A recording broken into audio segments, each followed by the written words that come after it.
Mission info has been updated. This is an infiltration mission. You've got to stay out of sight. Before you go any further, use your binoculars to recon the area.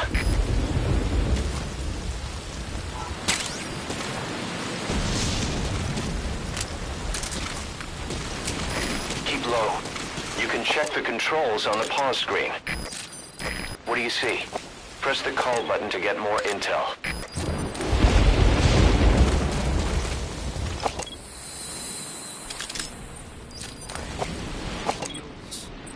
Those ain't no jarhead birds, I can tell you that. Some paramilitary setup? Well, some of the guys are saying... You know what? Best we just drop this, right?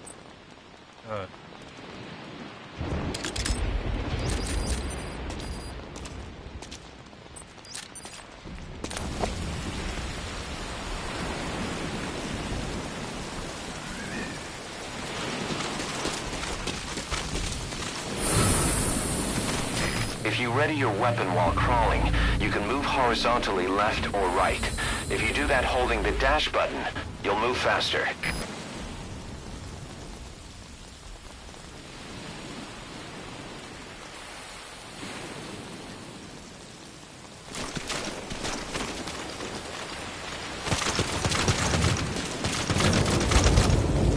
To climb an obstacle, press the action button.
Head east to the old prison area.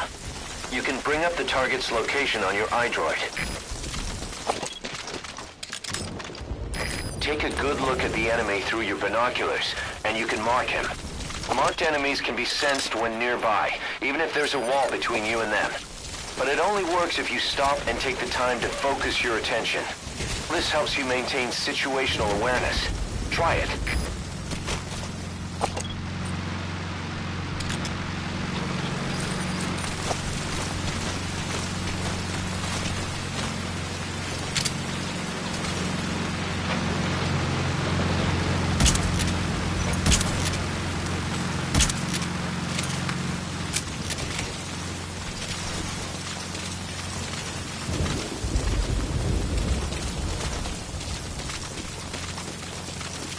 Contact me if you need advice.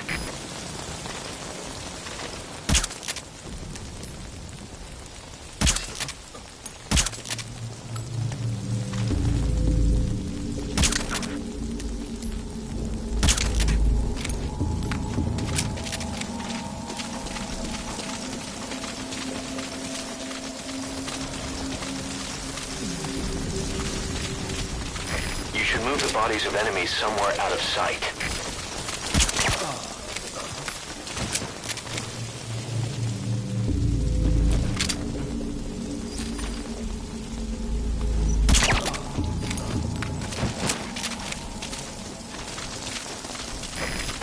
Coming down just as hard the day we met Paz. I only want peace for my country. I can't believe we ever bought that cover story.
Just won't let up. It'll help you stay out of sight, but watch you don't get hypothermia.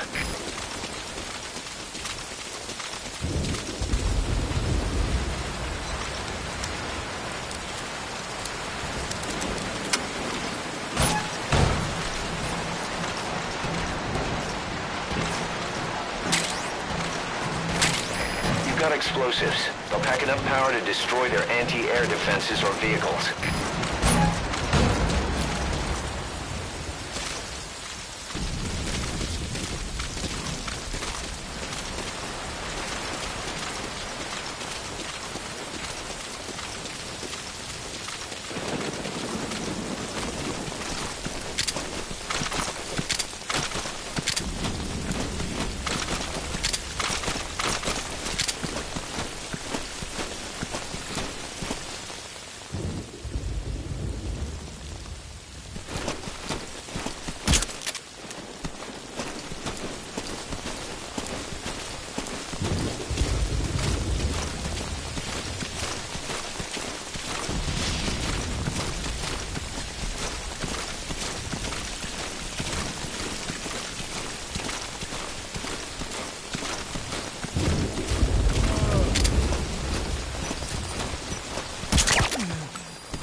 You're way too exposed there. Find some cover and stick to it. That's some kind of unit name? How if I know? Maybe I saw it wrong. Anyway, they're gone now. Guess we'll never find out.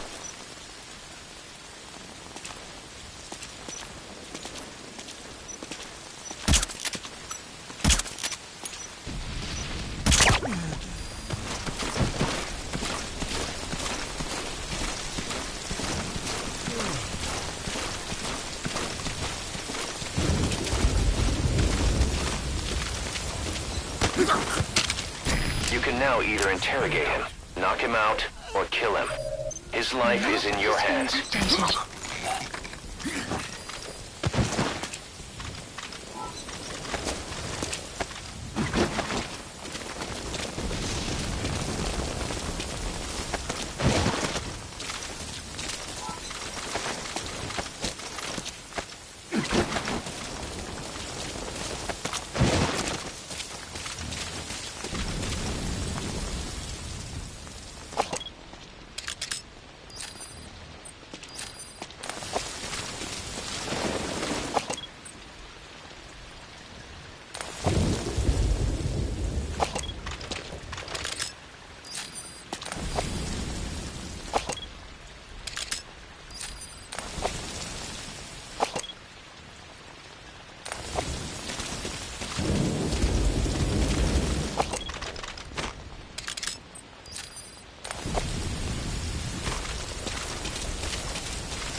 Spit it out. The map has been updated.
That's the admin building.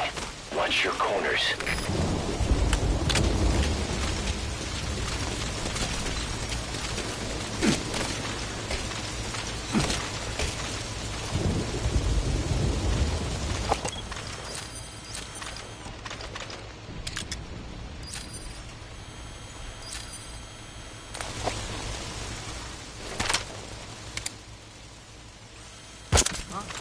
You okay?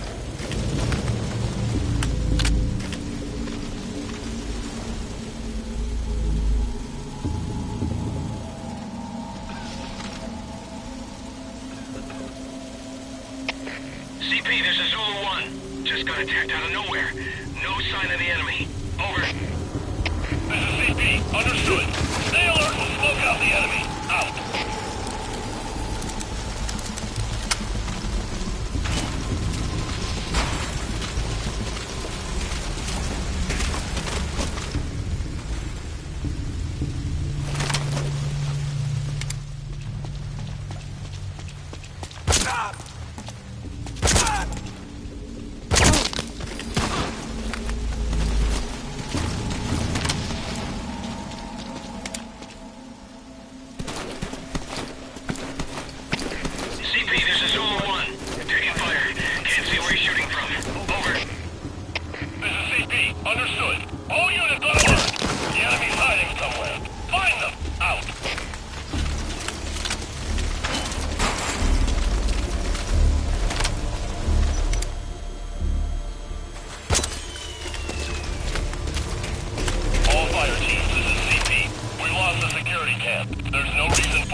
Every last one.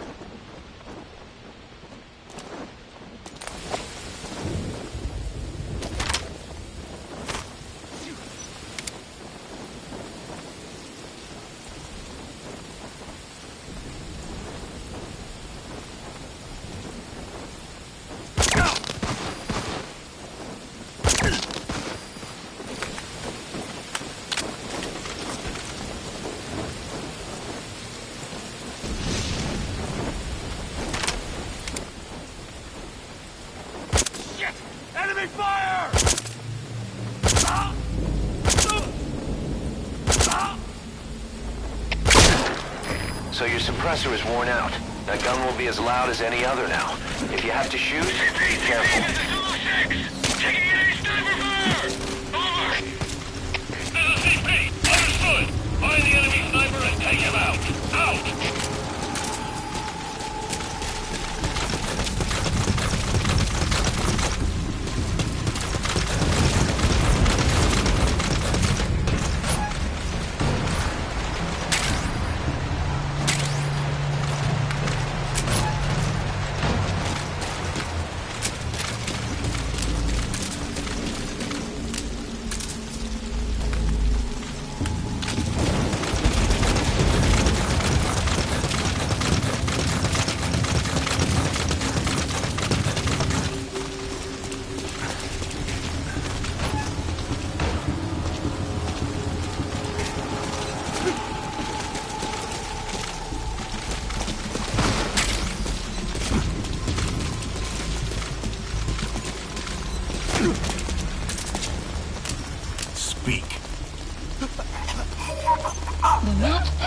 updated.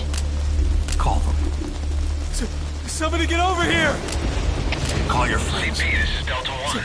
Somebody get over here! No hostile spotted. Over. This is CP.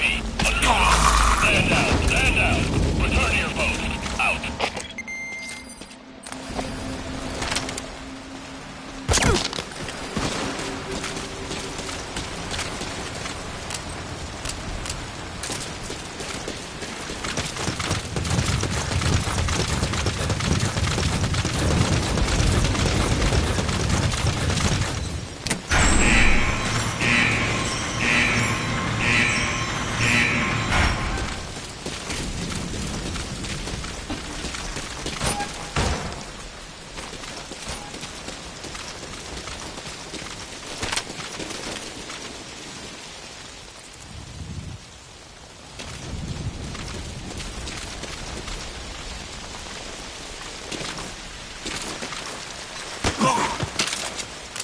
Speak. The map has been updated.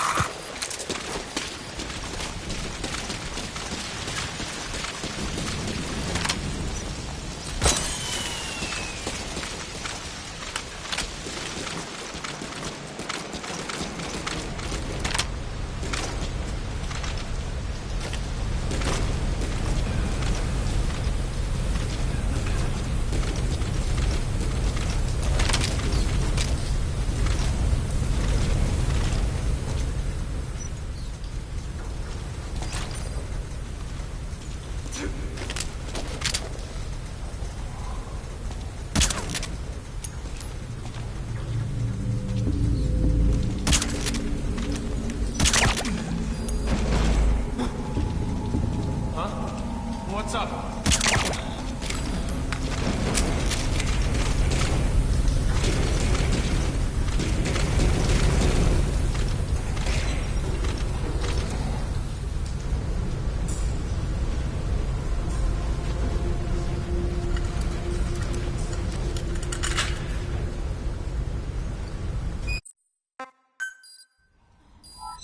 Mission info has been I've updated. marked the RV on your map. You need to carry past there. The map has been updated.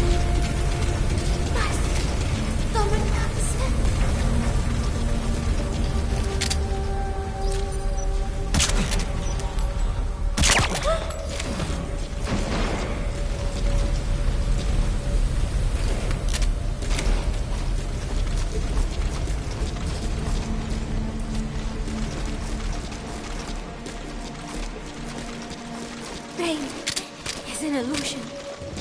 Pain is in the mind.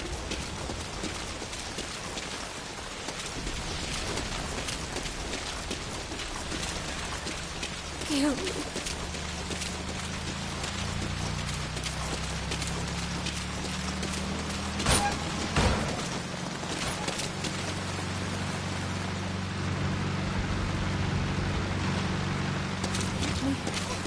Hit me all you want.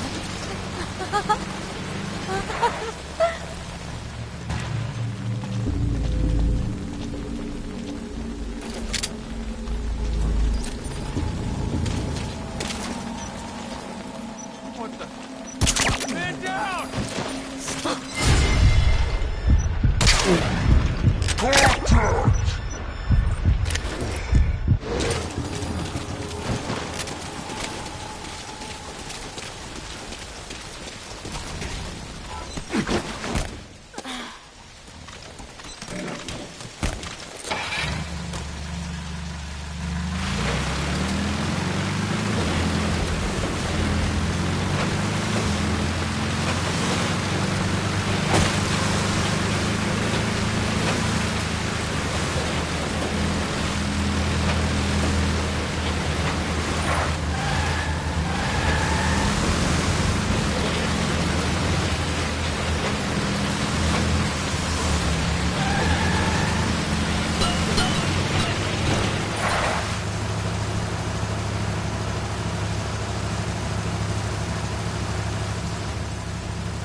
What's up?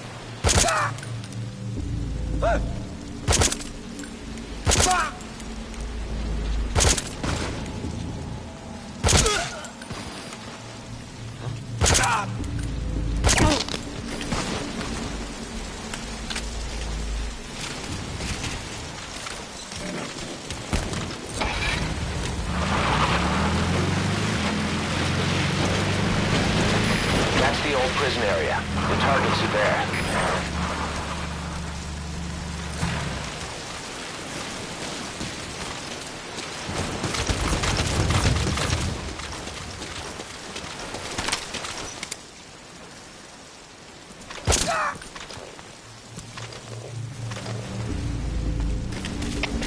CP, this is Delta 3.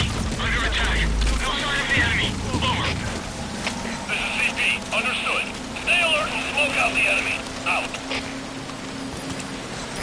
Nice, a searchlight. That should be perfect for searching out the targets. The map has been updated.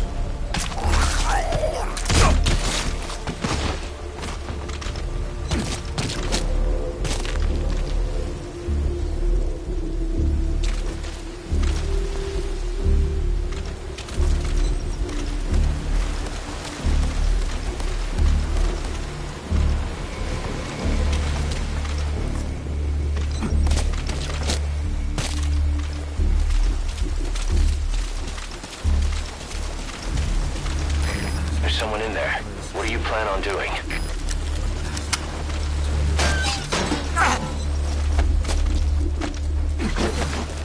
You can pull him out too if you want, but just don't forget the targets.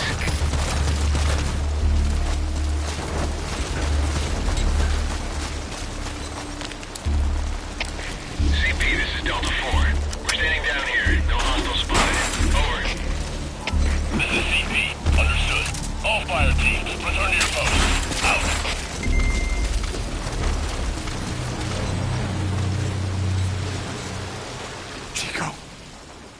Chico.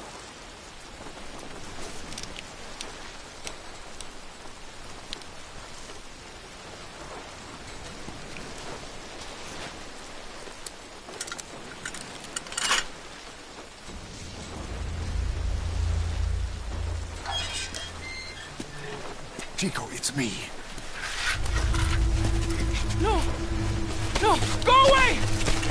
Go away! Move me out of here, please. Get off me! Get off! Chico, keep it down. Go away!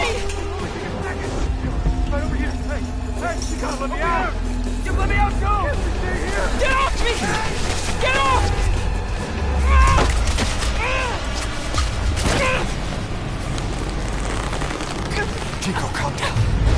Calm down. Don't fight it.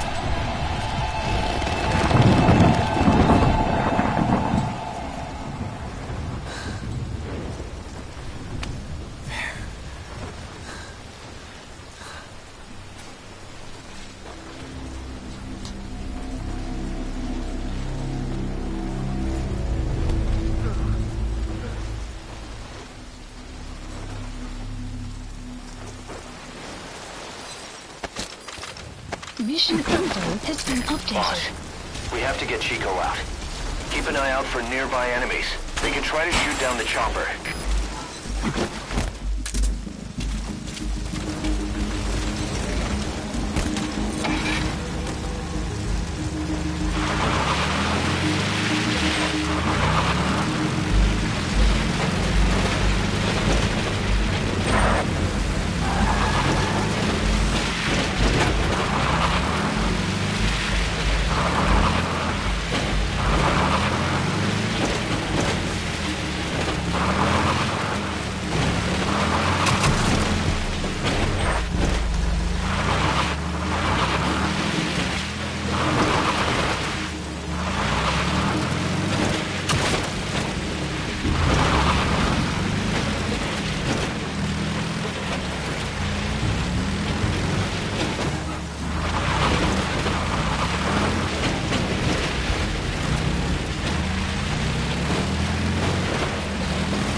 Please select a landing zone. Landing zone confirmed. Roger that chopper request. It's headed your way now.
POW.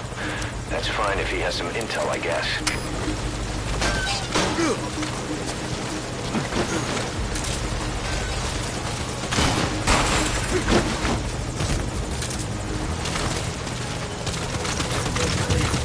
Another prisoner.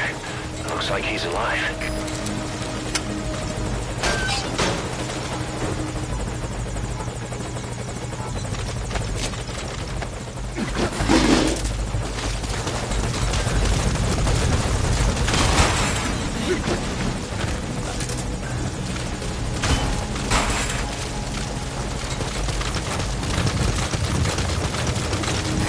POW.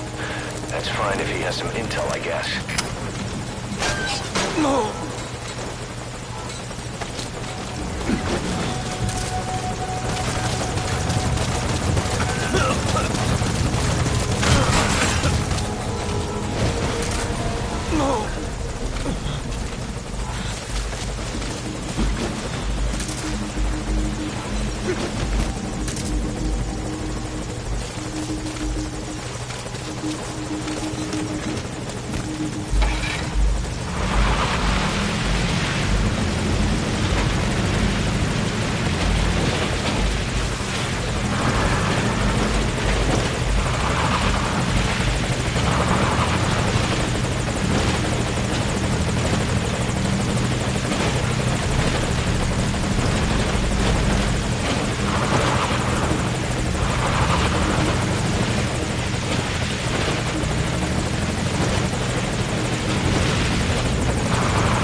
Please select a landing zone. Landing zone. This is Morpho, returning to target marker.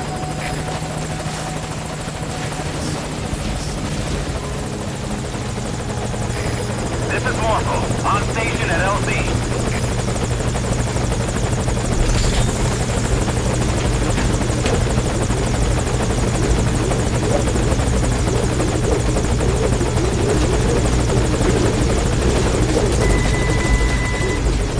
He's coming too. Roger that.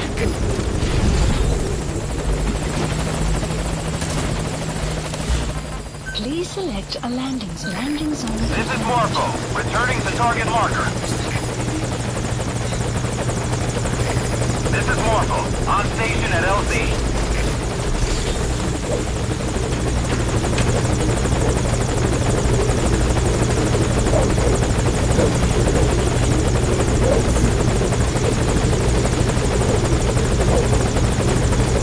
Whatever you do, don't leave me behind.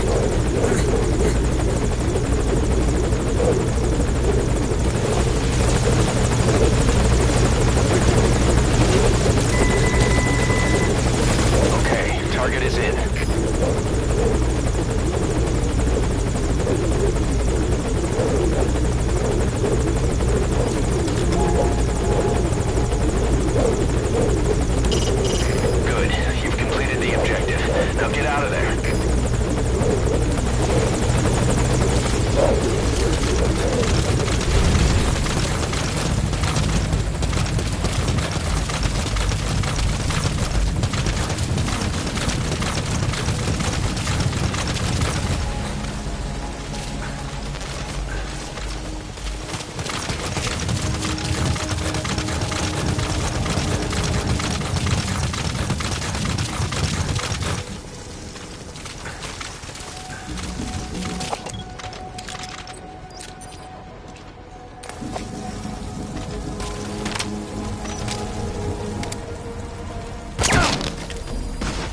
outside the mission area. About to leave the mission area. Caution, you are about to leave the mission area. CP, this is Zulu 1. Caution, No sign of the you enemy. are about to leave Searching the the mission area. area. Over. Caution, This is you CP. are about to Understood. leave the Watch mission area. yourselves. Don't let them flank you. Caution, Out. you are about to leave the mission area. Caution, you are about to leave the mission CP, area. this is Zulu 1. Caution, Gunfire. you are about to leave the mission area. Over. Caution, you are Understood. about to leave the Locate mission threat area. immediately and eliminate as Caution, necessary. Out. you are about to leave the mission area. Caution, you are about to leave the mission area. Caution, you are about to leave the mission area. Caution, you are about to leave the mission area. Caution, you are about to leave the mission area. Caution, you are about to leave the mission area. Caution, you are about to leave the mission area. Caution, you are about to leave the mission area. Caution.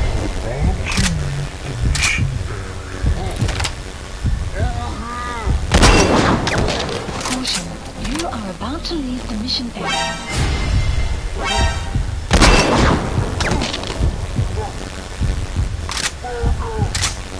Caution, you are about to leave the mission area. Caution, you are about to leave the mission area. Caution, you are about to leave the mission area.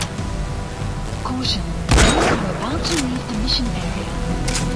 Caution, you are about to leave the mission area. Caution, you are about to leave the mission area. Caution, you are about to leave the mission area. Caution, you are about to leave the mission area. Caution, you are about to leave the mission area. Caution, you are about to leave the mission area. Caution, you are about to leave the mission area.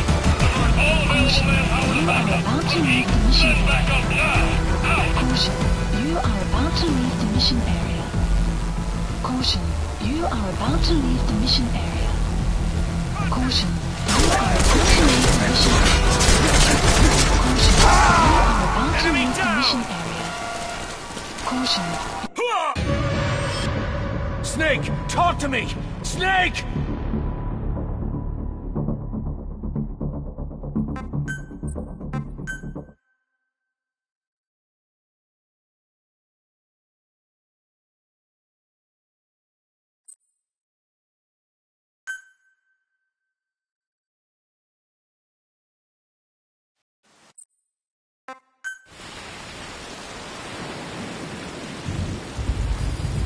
Mission info has been updated. This is an infiltration mission.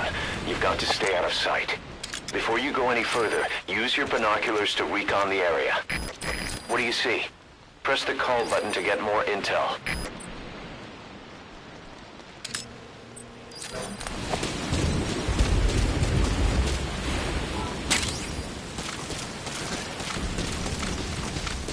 Keep low. You can check the controls on the pause screen.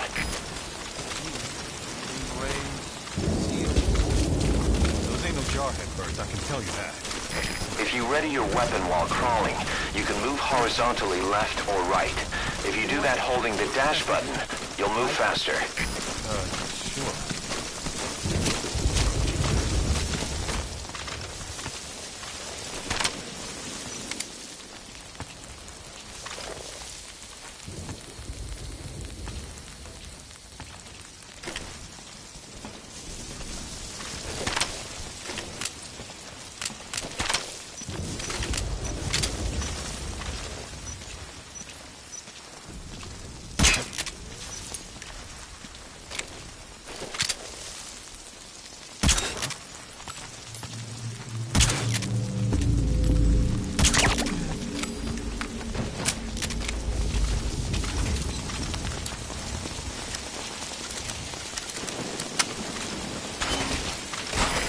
Head east to the old prison area.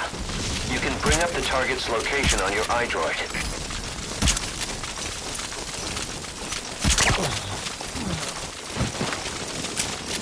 You should move the bodies of enemies somewhere out of sight.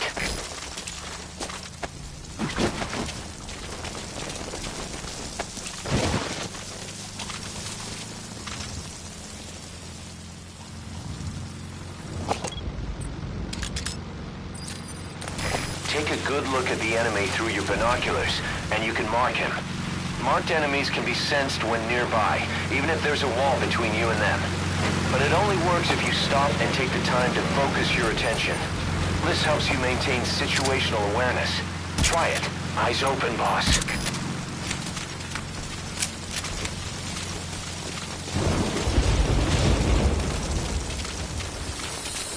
Contact me if you need advice.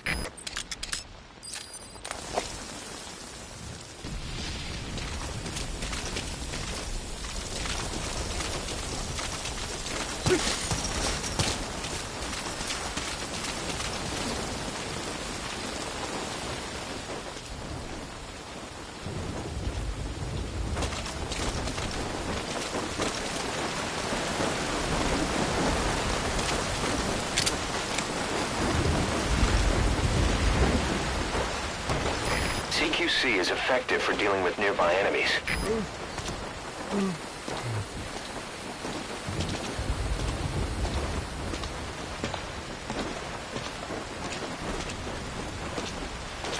Yo, you hear about the special shifts guys have been pulling at the old prison area the past 2 weeks? Yeah, some high-value prisoners or something. You get that duty and kiss your break time goodbye, man. My buddy was crying on my shoulder about it. That place has been dead for years. Now we got these, I don't know who's, bringing in enemy combatants from stateside. Right. Even the CO is tearing his hair out. I feel like I'm living in a prison.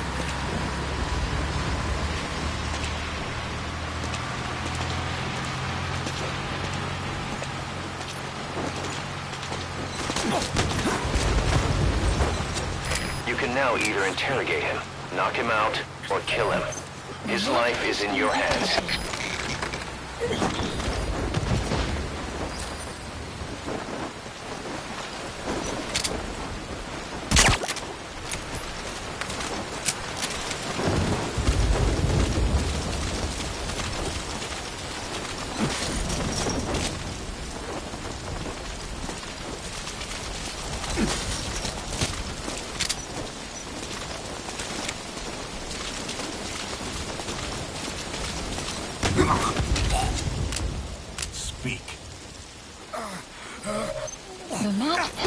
updated.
Hey, you okay?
That rain just won't let up. It'll help you stay out of sight. You're way too exposed there. Find some cover and stick to it.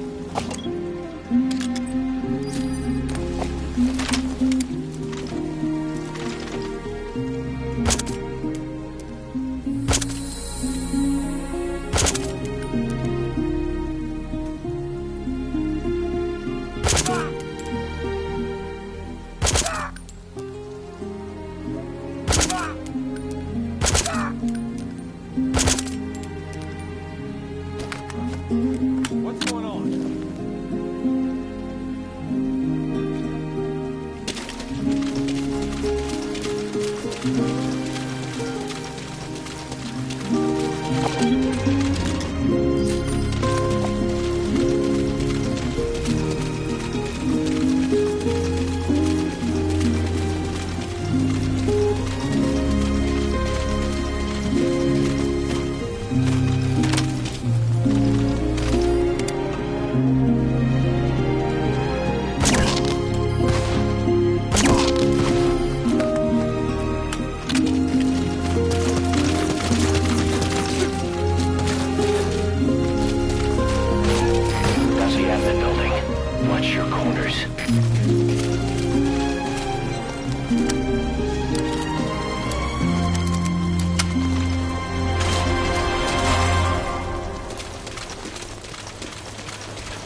Where's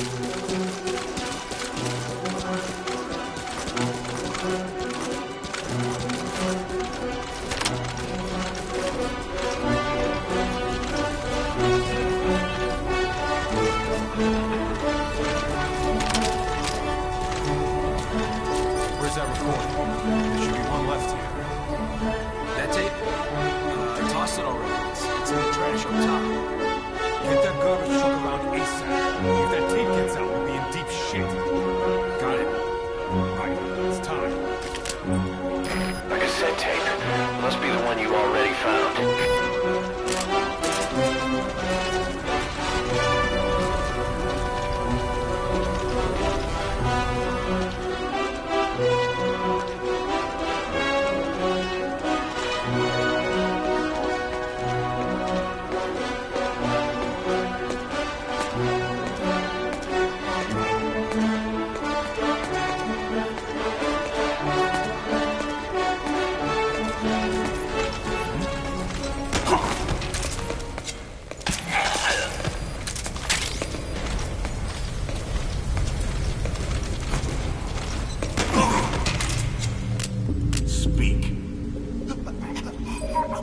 The map has been updated.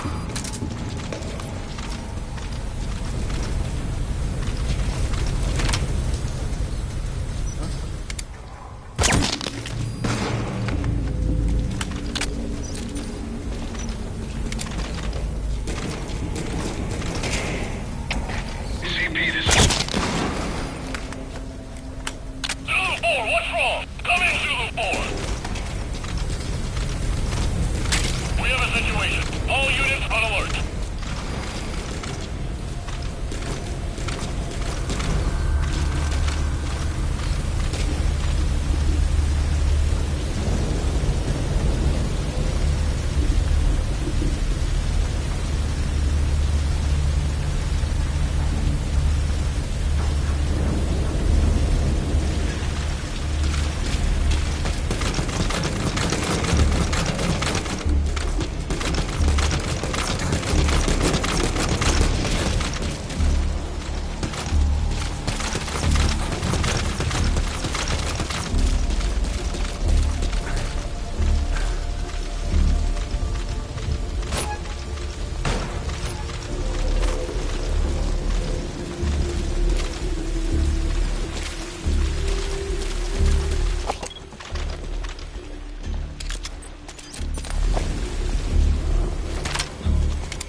So your suppressor is worn out.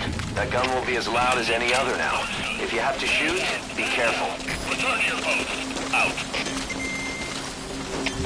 CP, this is Zulu 6. Drainage channel. We're taking fire. You might be able to crawl in there. This is CP. Understood. All units on alert. The enemy's hiding somewhere. Find them. Out.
Chico.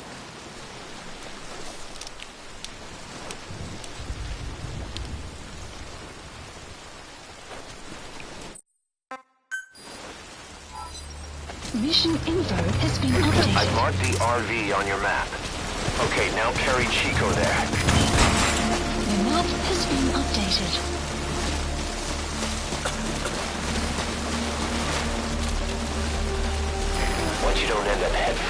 the ocean.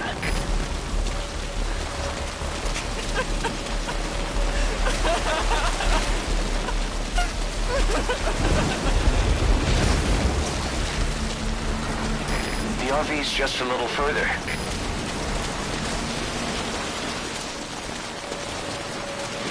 Bus is dead. They killed her. Great. You reached the RV. Put the target down for a minute. How's he doing?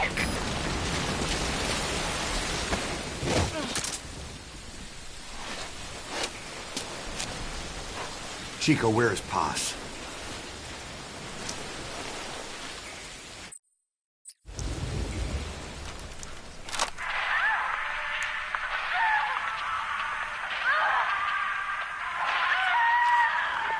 She's dead. When was this recorded? She's dead.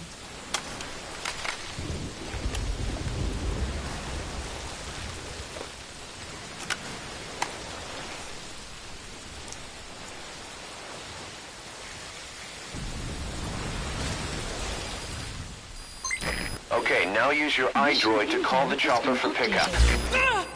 Please select a landing zone. Landing zone confirmed. Roger that chopper request. It's headed your way now.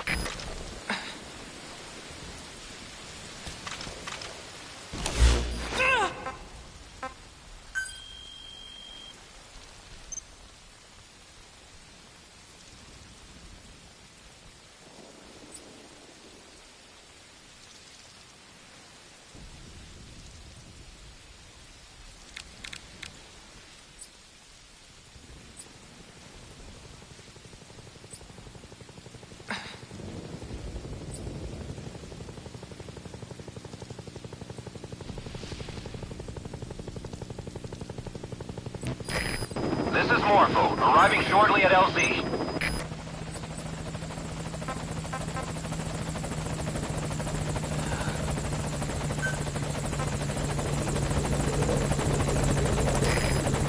This is Morpho, on station at LZ.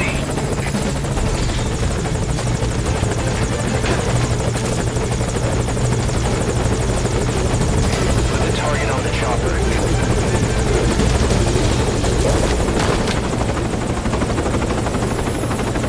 Chico's tape.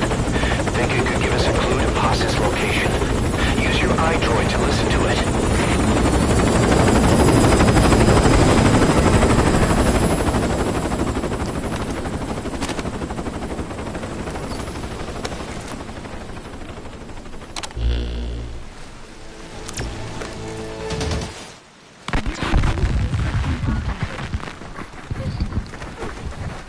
Bus!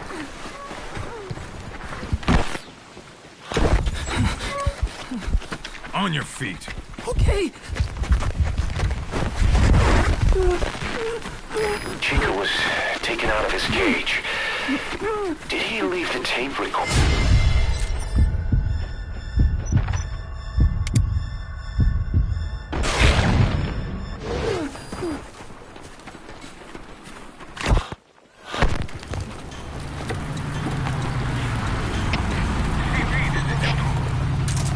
I hear vehicles. And a flag.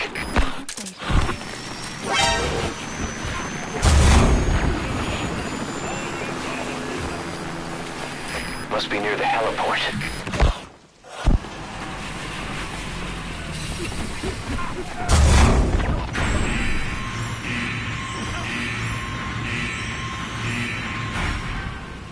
A gate.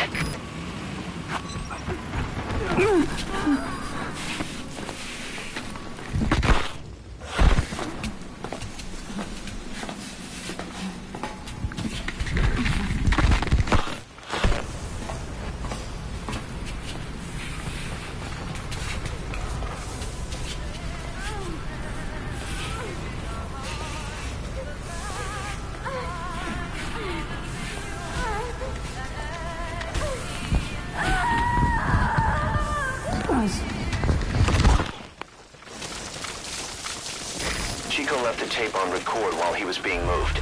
Try using what you hear to find Paz. If you're still not sure, listen to the tape again. CP, this is Zulu 1. Still no hostiles around here. We're standing down. Over. This is CP. Understood. All fire teams, return to your posts. Out.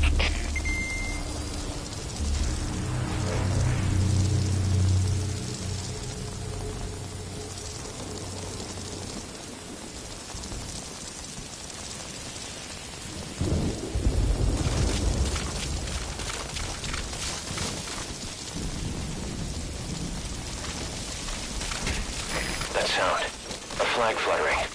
Next they headed for a place with a helicopter.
CP, this is Delta 3. We got a body here. Be on the lookout for intruders. Over. This is CP.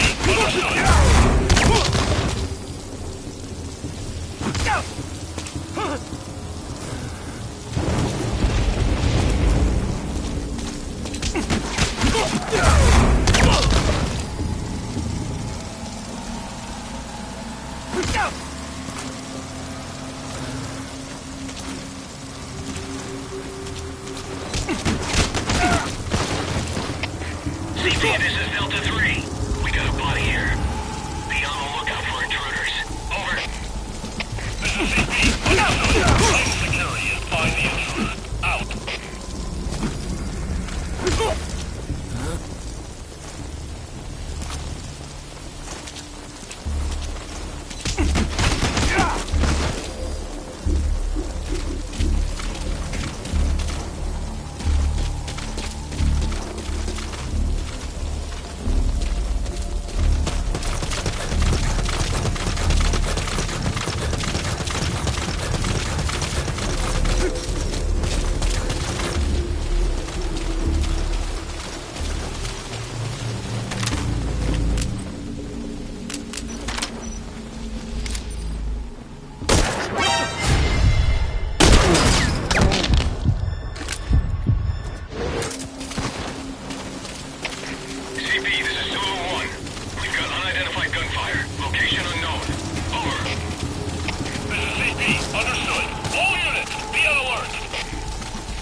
Still searching for Paz?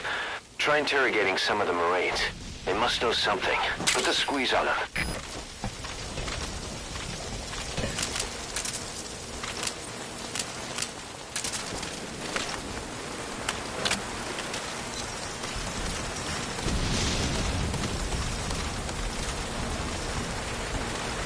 To interrogate an enemy, first grab him.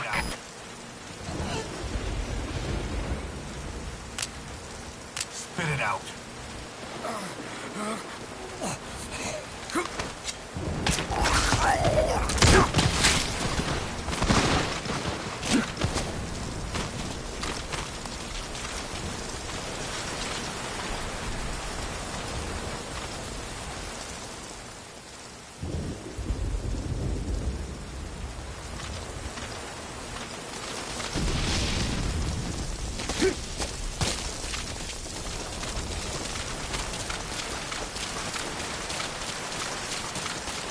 The rain was coming down just as hard the day we met Paz.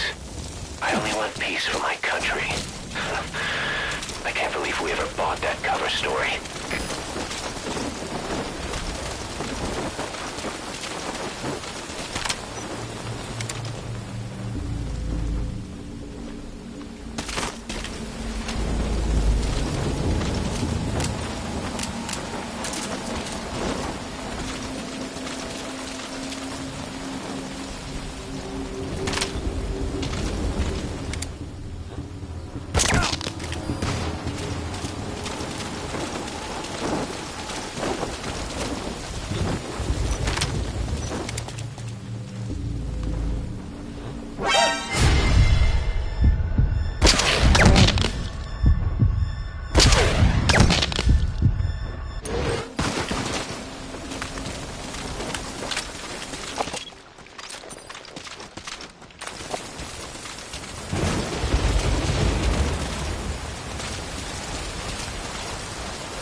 A prisoner. You gonna help him? Keep an eye out for nearby enemies. They could try to shoot down the chopper. Guessing you didn't come here just to save my ass. Am I right? Yeah, this'll help with whatever you're doing. Hey, if you're inside the acting building, here's the drainage channel.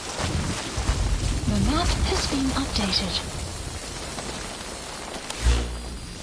Please select a landing zone. Landing zone confirmed. Roger. Dispatching chopper.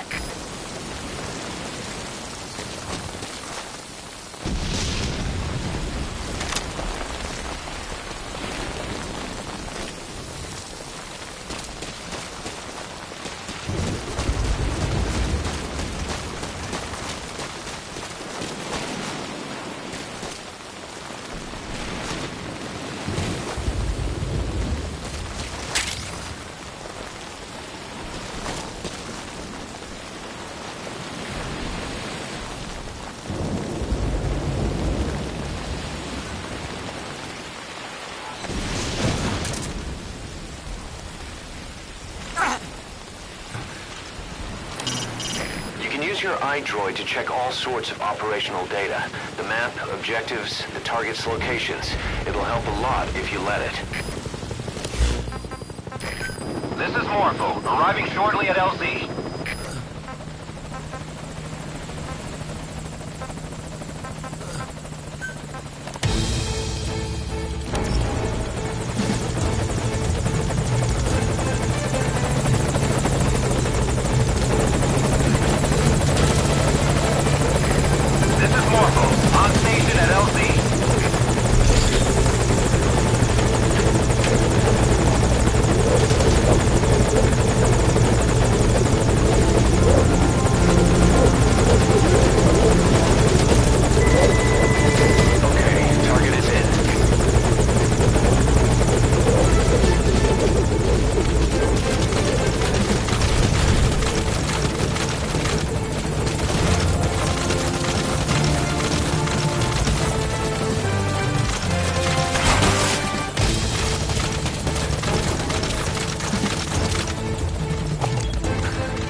on the mission.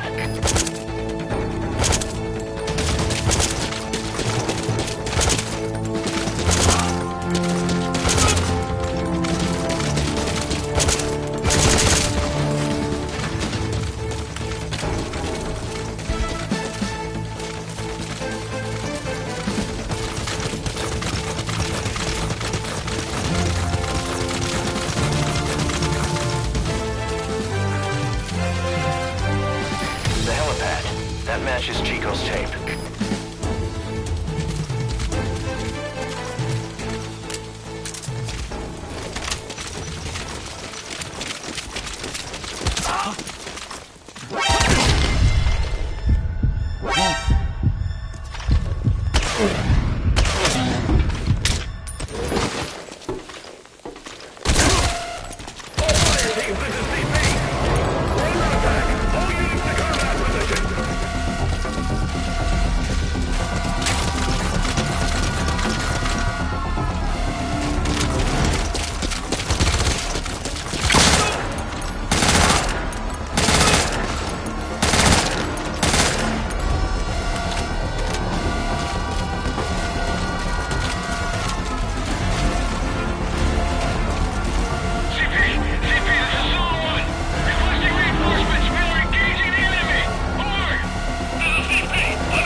Its weapon too. Check the pause screen for details.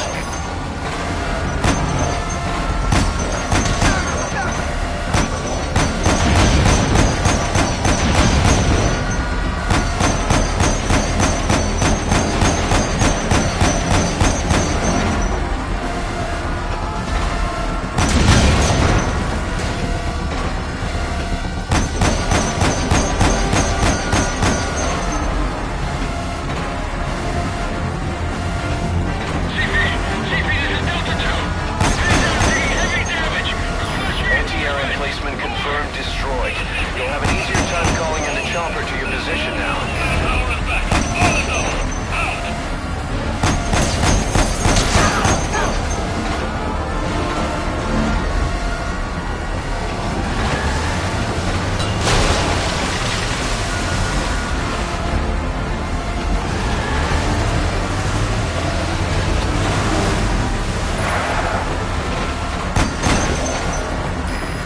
Emplacement confirmed destroyed. You'll have an easier time calling in the chopper to your position now. CP, this is Delta 2. Hostile down on the site. Searching now. Over. This is CP. Understood. They can't help far. Stay alert. Out.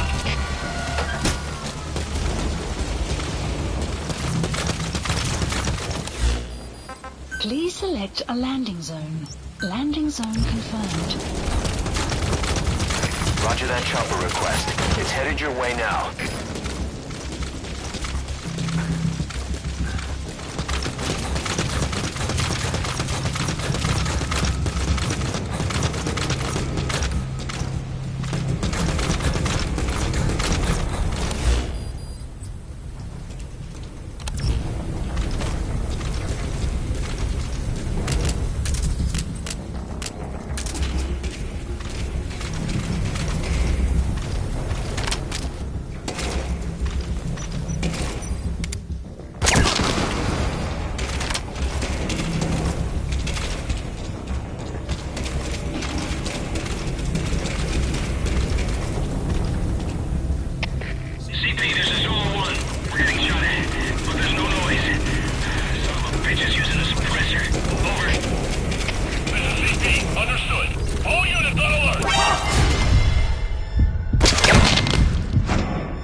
Mission Boss, Eagle has been get Posse onto the helicopter. Arriving shortly at LZ.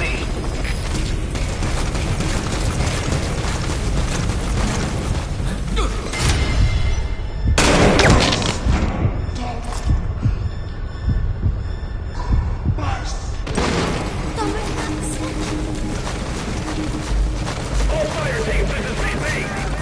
Focus all your fire on the enemy chopper. Prioritizing elimination of enemy threats. This is Morpho. I've taken fire. Some damage to chopper.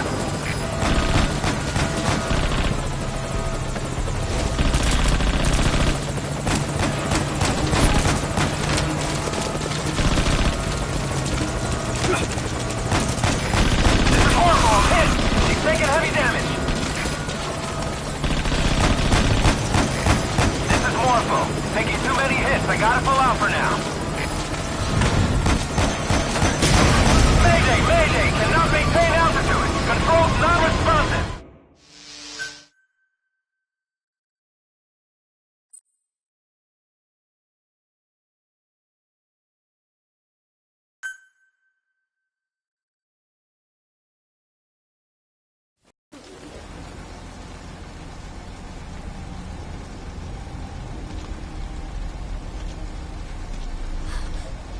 Stay away.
Please select a landing zone.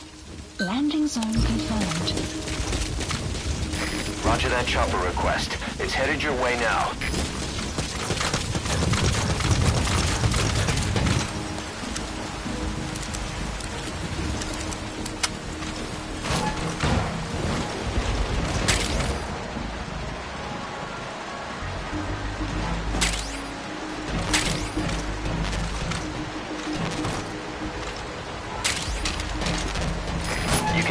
To take out their vehicles or anti-air guns. But you'll be broadcasting your position to the whole base. If you're gonna use it, be ready.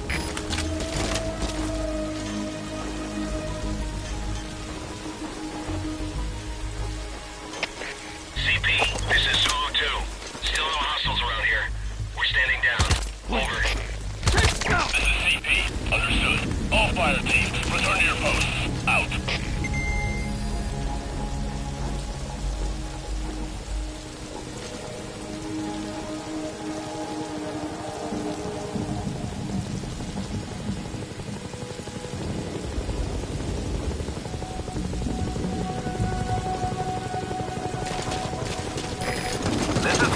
Arriving shortly at LZ.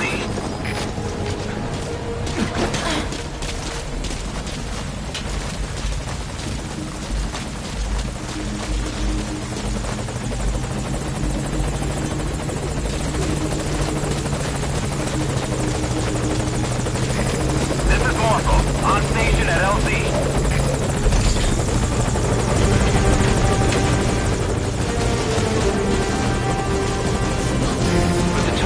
chopper.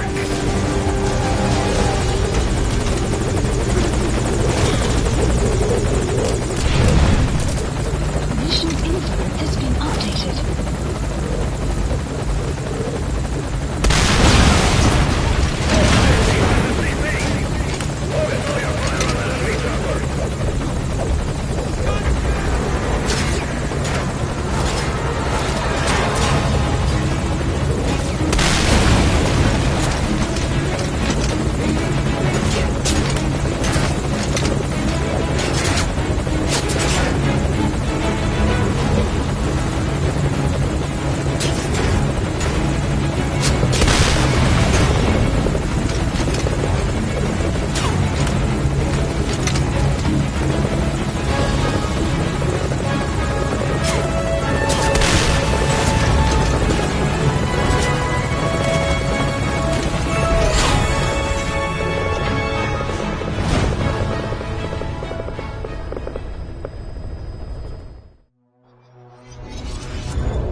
objective is to eliminate 2 U.S. Marines officials.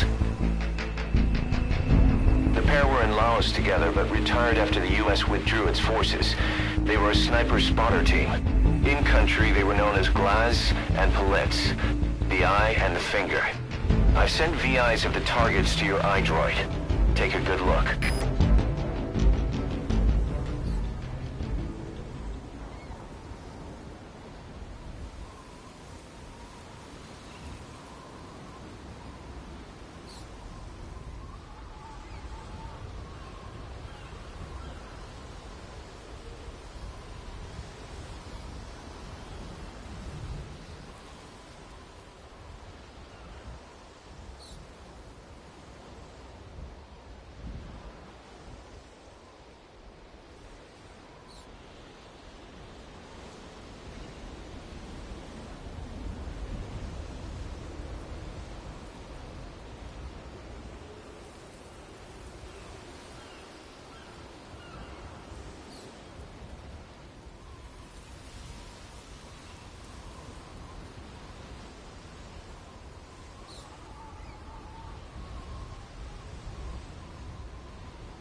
I've sent VIs of the targets to your iDroid.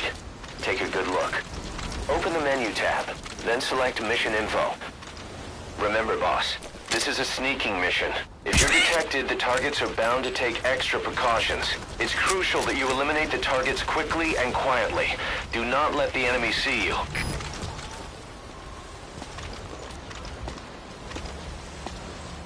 Shoot in the head.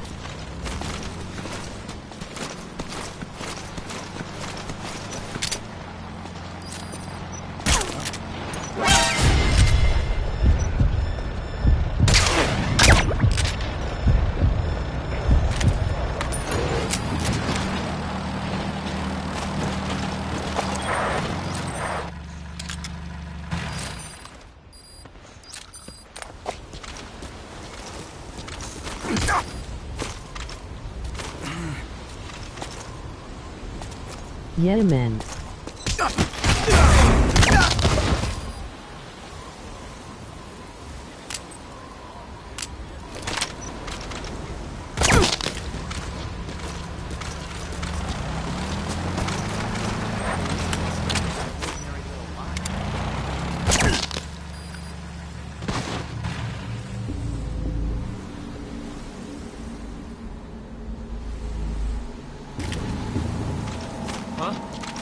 What's up?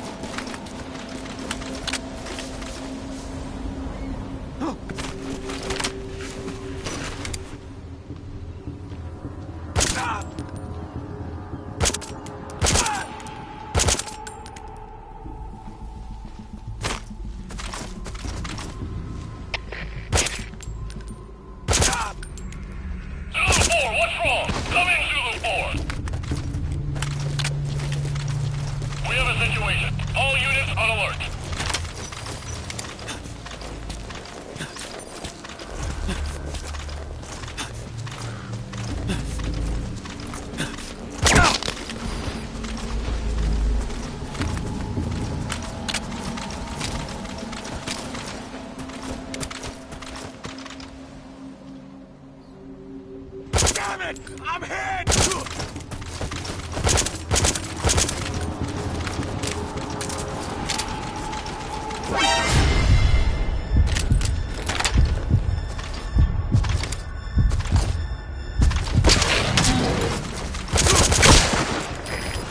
suppressor is worn out. That gun will be as loud as any other now. If you have to shoot, be careful.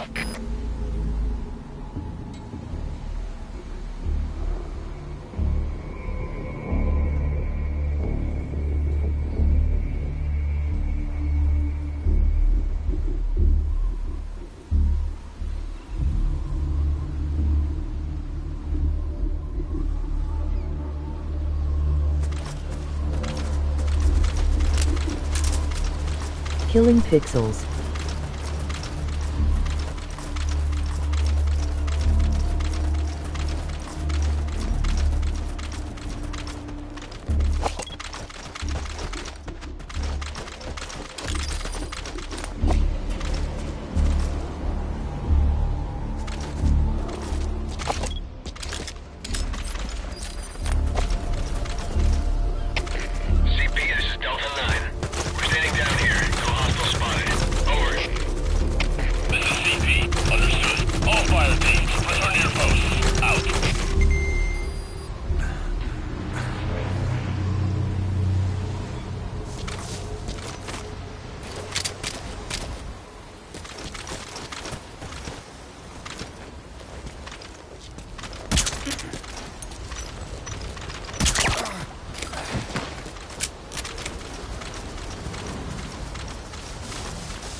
You okay?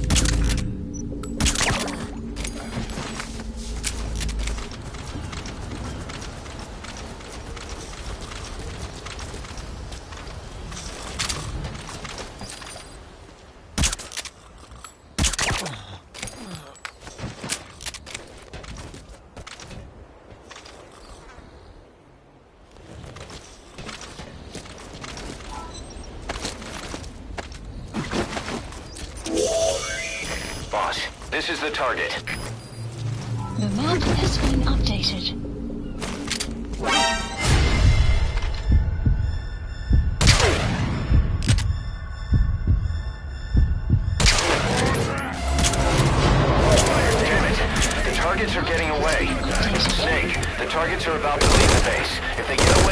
a failure. Hurry up and take them out.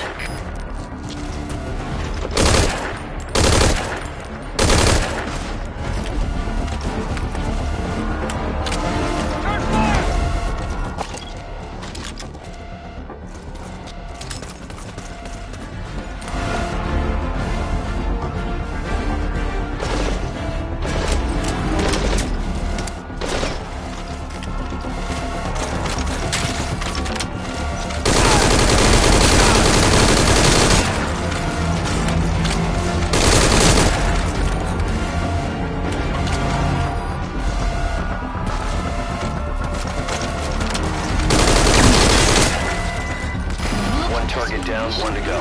His buddy's on his way to hell. Don't let him travel alone.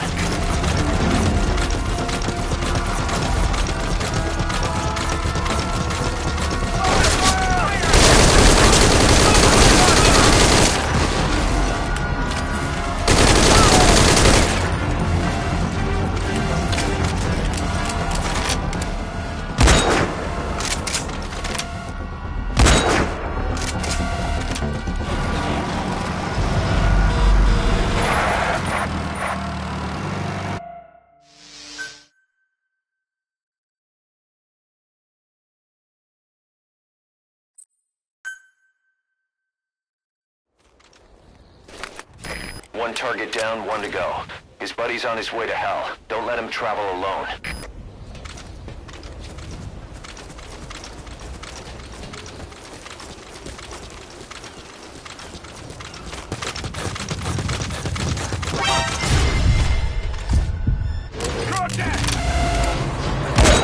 Damn it, the target is getting away. Snake, the target is about to leave the base. If he gets away, the mission's a failure. Hurry up and take him out.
Snake, the target...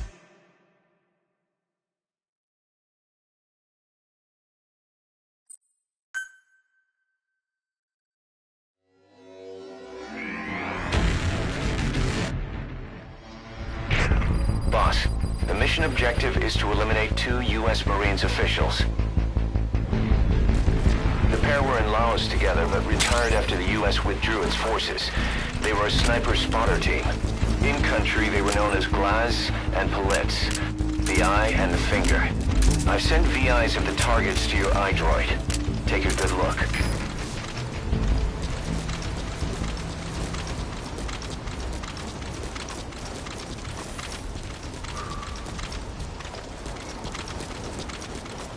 Remember, boss, this is a sneaking mission. If you're detected...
sent VIs of the targets to your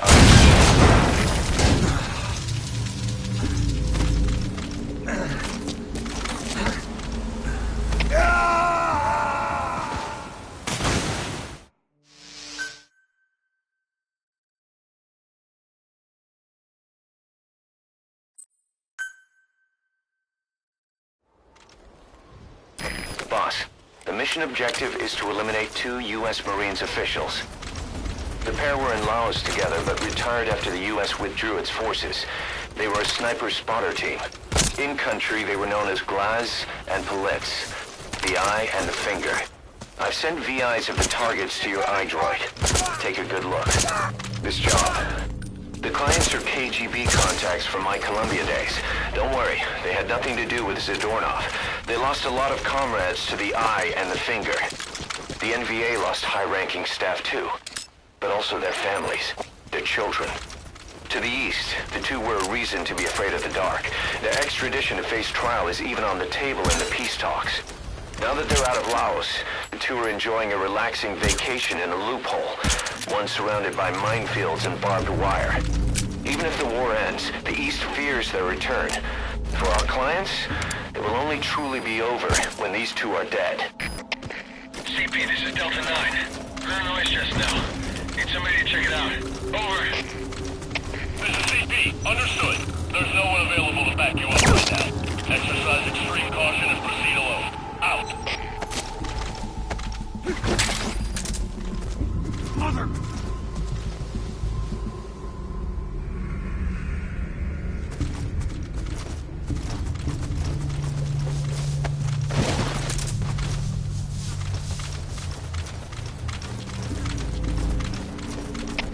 CP, this is Delta 9.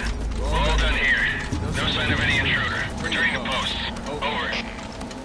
CP, understood. Return to your post. ASAP. Out.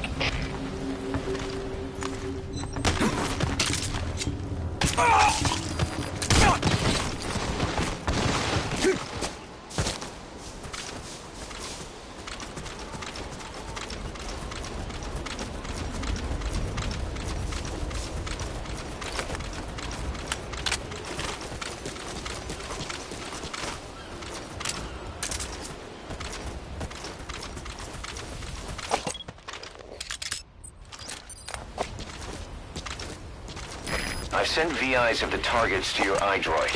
Take a good look. Open the menu tab, then select Mission Info.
This is the target. The map has been updated.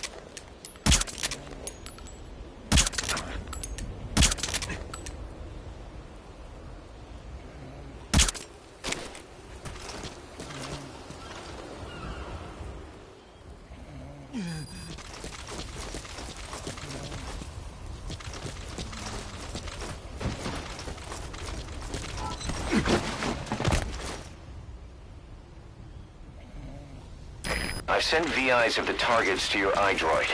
Take a good look.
I've sent VIs of the targets to your iDroid.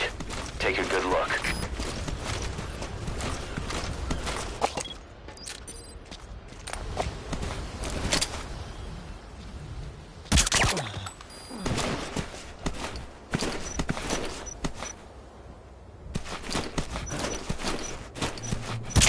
CP, this is Zulu 6. I spotted someone suspicious. Requesting a unit to check it out. Over. This is CP. Understood. Sending someone to investigate. Keep your eyes peeled for further activity. Out.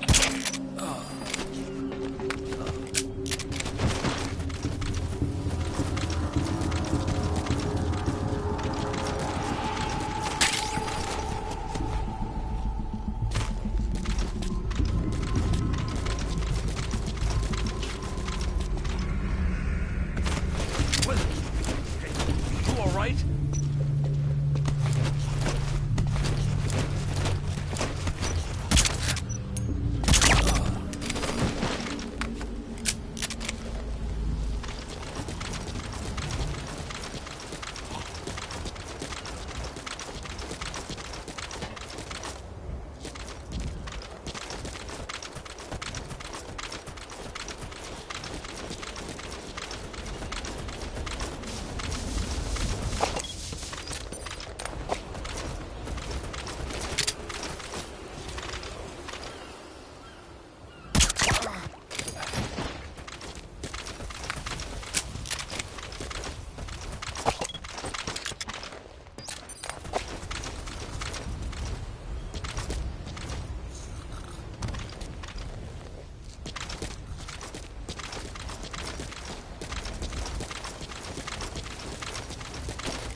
Send VIs of the targets to your iDroid. Take a good look.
So your suppressor is worn out.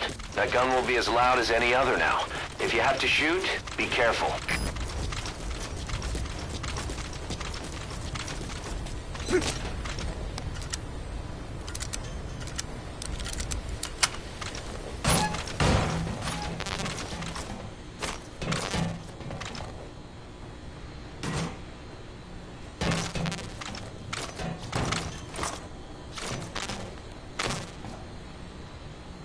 I've sent VIs of the targets to your iDroid. Take a good look.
CP, this is Delta 1. We're standing down here. No hostiles spotted. Over.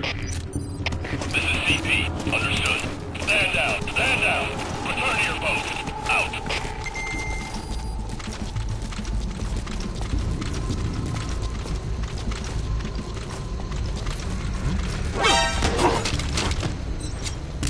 Spit it out.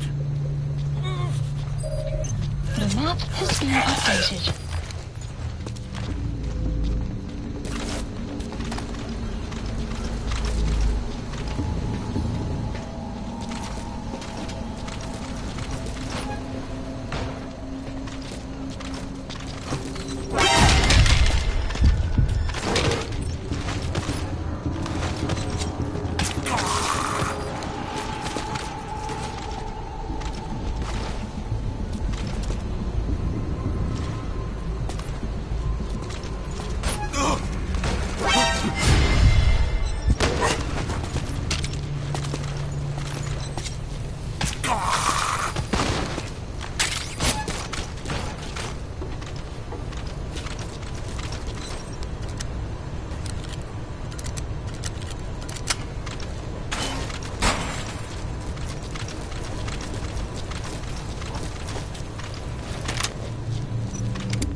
All fire teams, this is CP.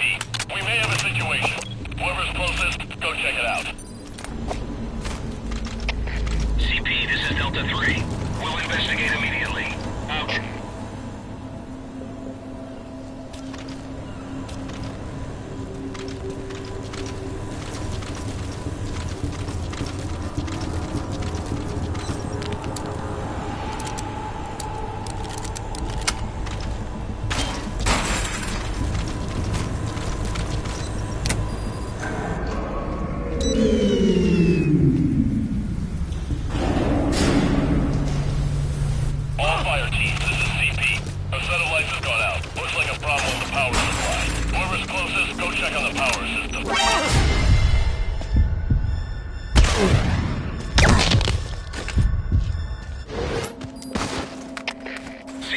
Delta 6.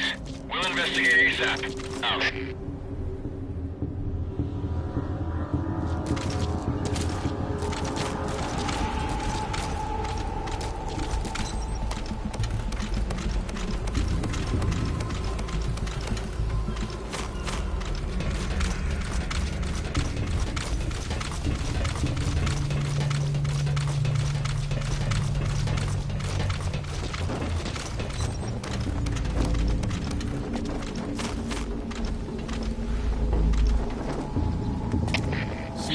Delta 1. We're noise just now. Need somebody to check it out. Over. This is CP. Understood. There's no one available to back you up right now. Exercise extreme caution and proceed alone. Out. Shit!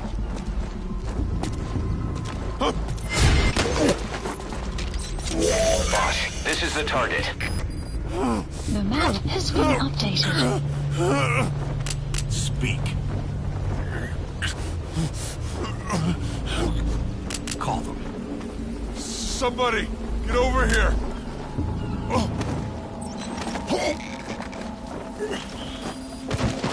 Boss, the mission objective is to eliminate the targets. Just knocking them out or putting them to sleep won't cut it.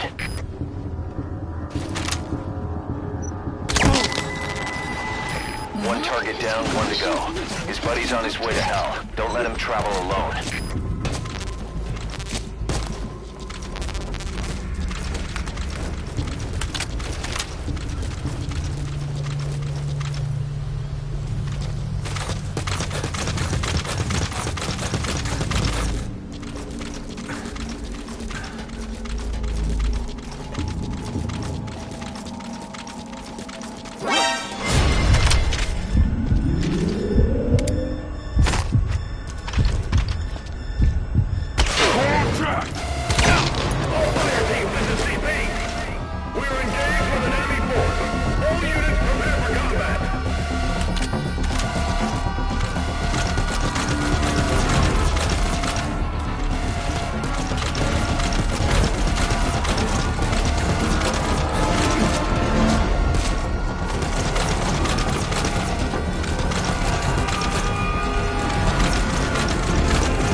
Revolver Ocelot, Revolver Ocelot, Ocelot, played by Revolver Ocelot. CP, this is Delta 1. We're getting our asses kicked. Send reinforcements now, damn it. Over. This is CP. Understood. Attention all units. Divert all available manpower to backup. Repeat. Send backup now. Out.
Good. You've completed the objective. Now get out of there. Either exfiltrate by chopper, or make your way outside the mission area by land.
Sneak in the base round.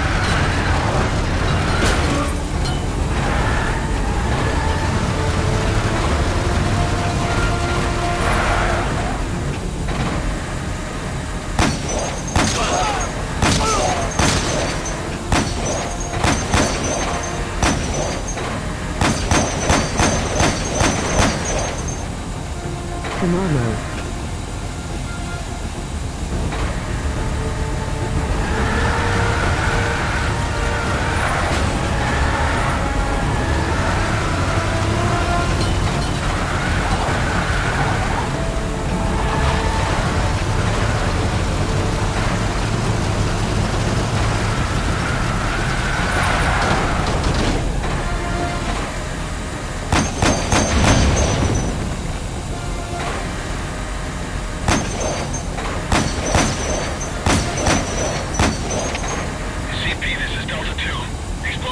And Chico.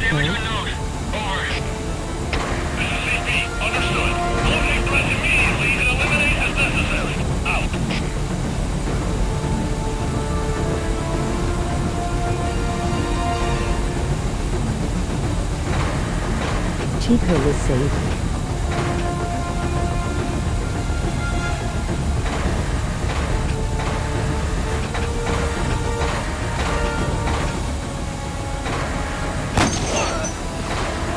Okay, thanks.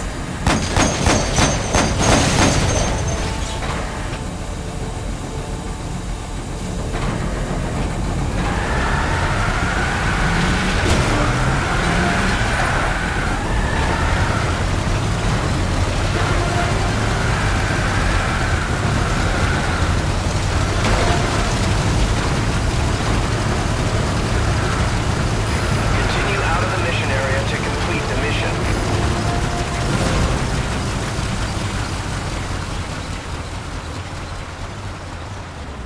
Mission complete. Those targets were just as tough as we expected. You okay? You're welcome.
Goodbye.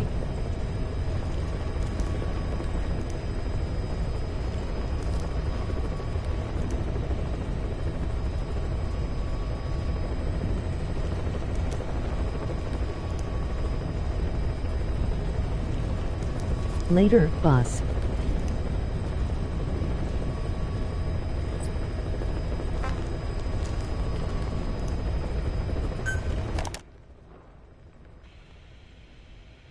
I heard about Paz's tapes. Yeah. Why do you think she'd leave him behind? And that diary? Whatever it was, her commitment was wavering. That much is clear. So she was leaving clues to help us? No way to know for sure. And the ocean's not giving her back. November 4th, 1974. At the outskirts of Barranquilla, Colombia. Contact with Big Boss successful. Zadornov posed as my professor, but Big Boss took one look and knew he was KGB. However, he does not seem to suspect me. To him, I am just a peace-loving student, and another victim of the CIA.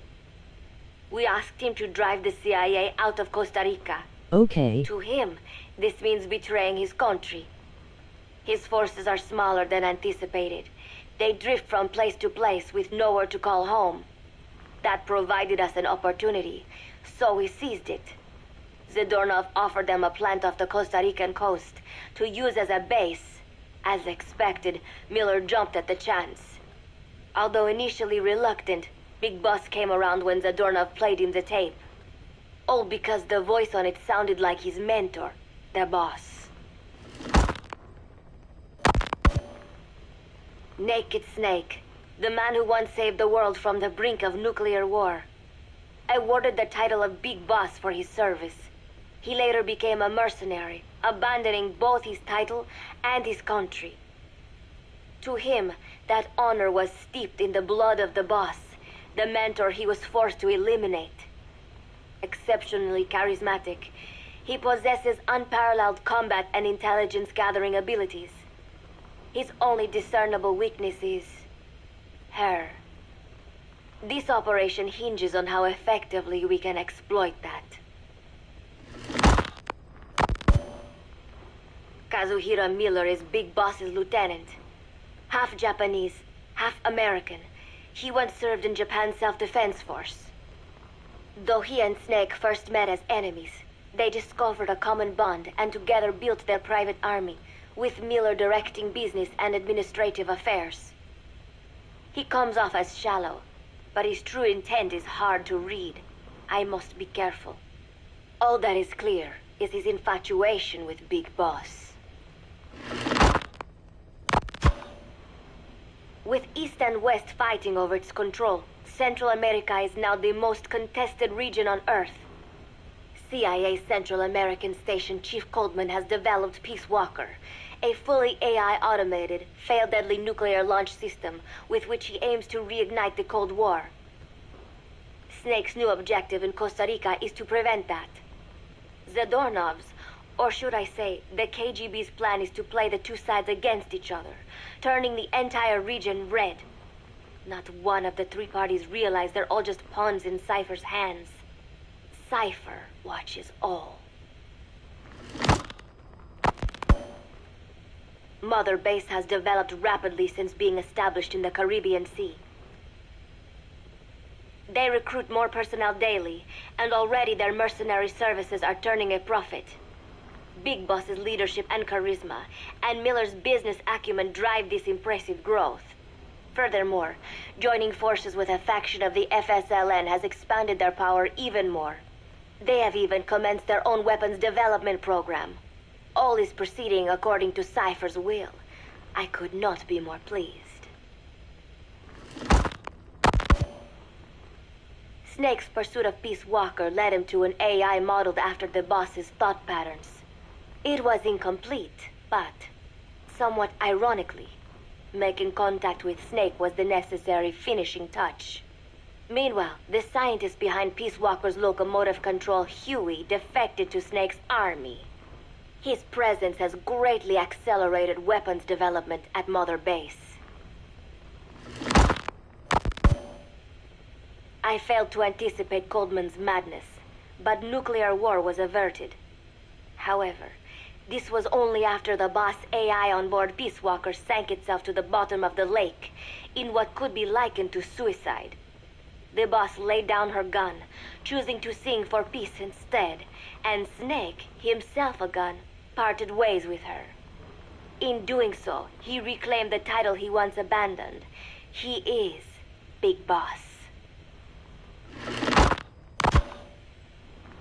Zadornov has been detained. Since this leaves my cover identity without a guardian, the Mother Base staff has taken me in.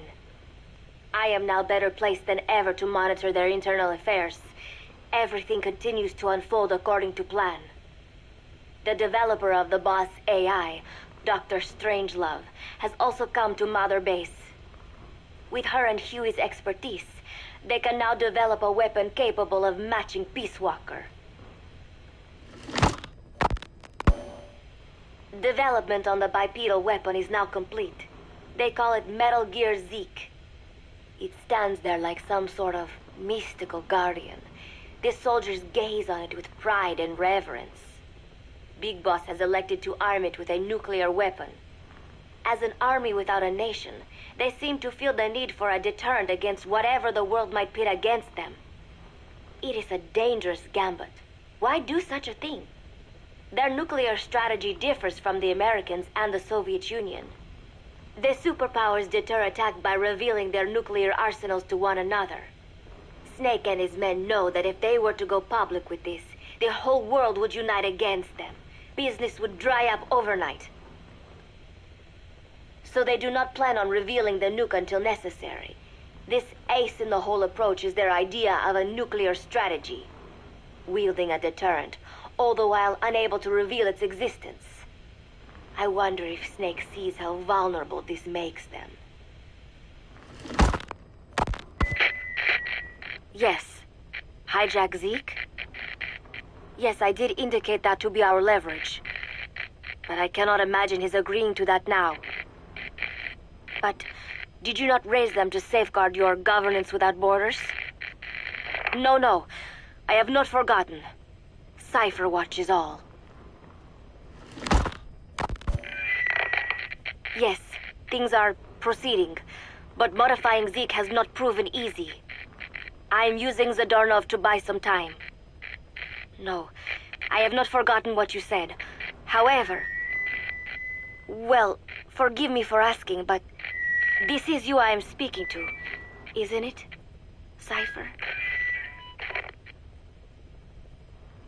I will fight Big Boss. The world must be ruled by a single will. To defy Cypher is a fate worse than death.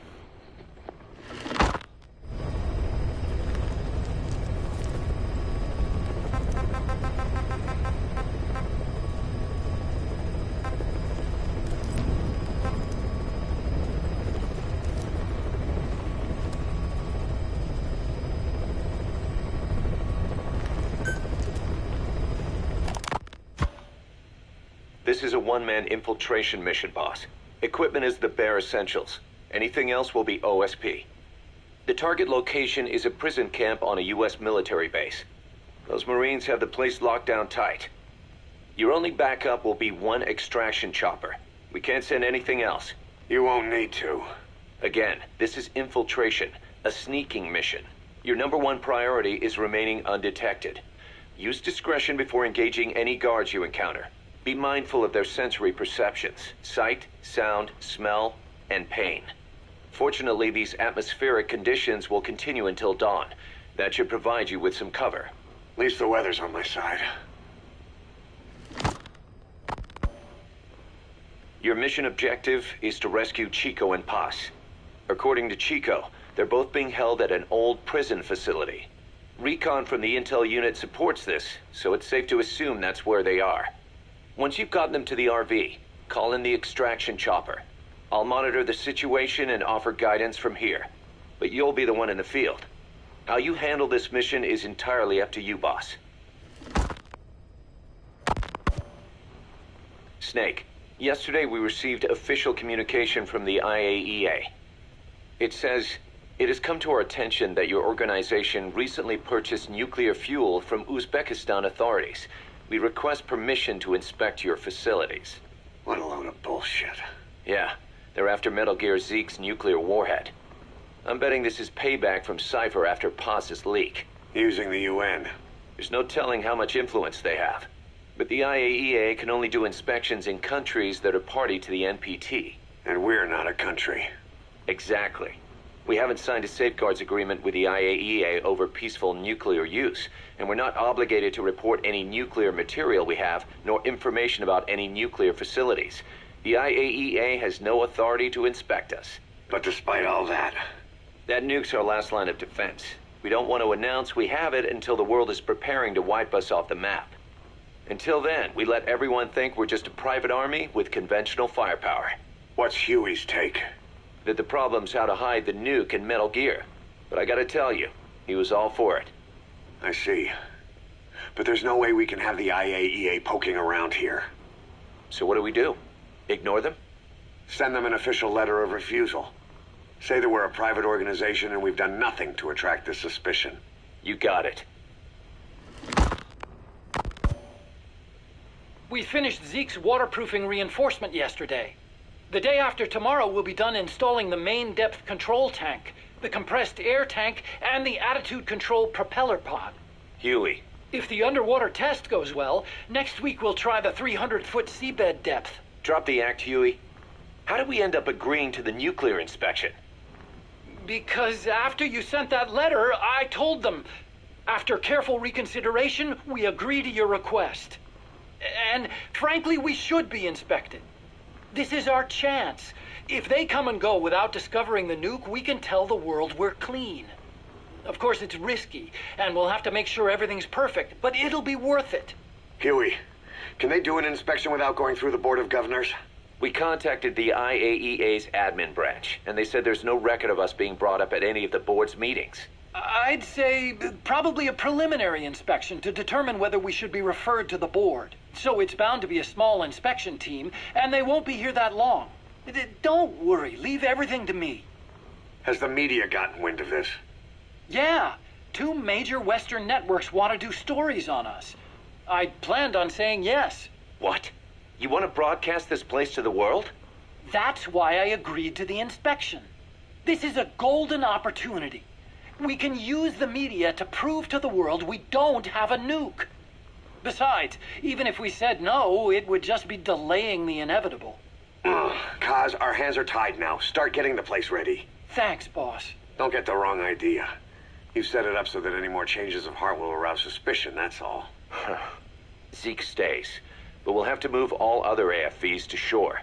Any potential troublemakers can go with them for some mandatory R&R. Sound good, boss? Just do it. About the inspection, what do we tell the men? The truth. What else? The one thing we don't need to worry about is anyone here spilling the beans about Zeke. Good point. What about the Sandinistas? There's still quite a few of them left on the base. I hate to say it, but it won't look good having Soviet bloc personnel here. The problem is, moving a group that size in a hurry would look even worse. At least Amanda's on assignment in Cuba. They'd recognize her. She should stay put for now. All civilians save Huey will have to return to their countries. Even your Parisian? Of course. We'll get her whatever paper she needs.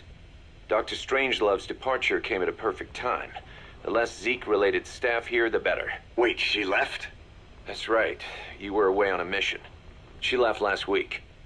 There's nothing cooking in AI weapons research, and Zeke is complete. There was really no reason for her to hang around.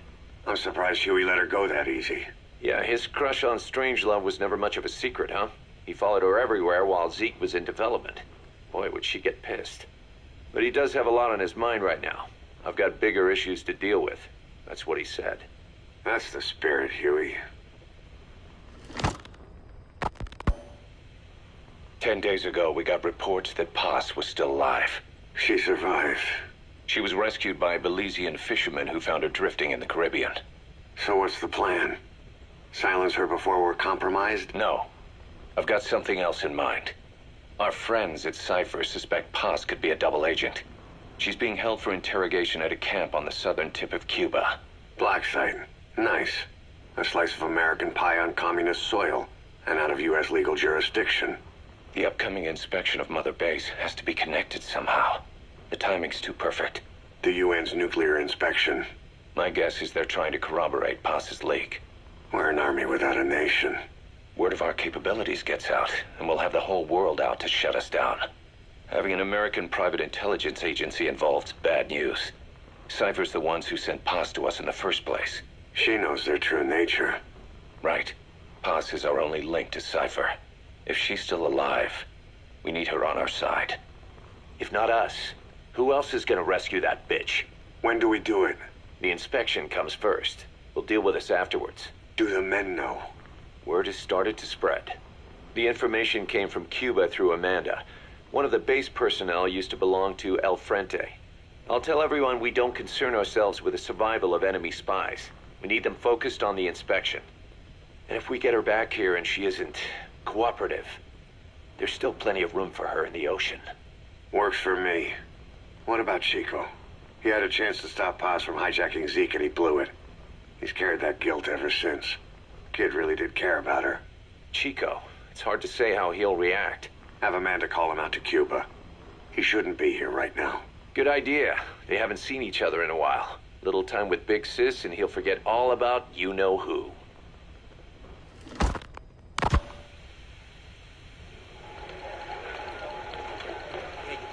What? Still no sign of Chico? What's going on? It's Amanda in Cuba. Our resupply package arrived, but Chico wasn't with it. Relax, Amanda.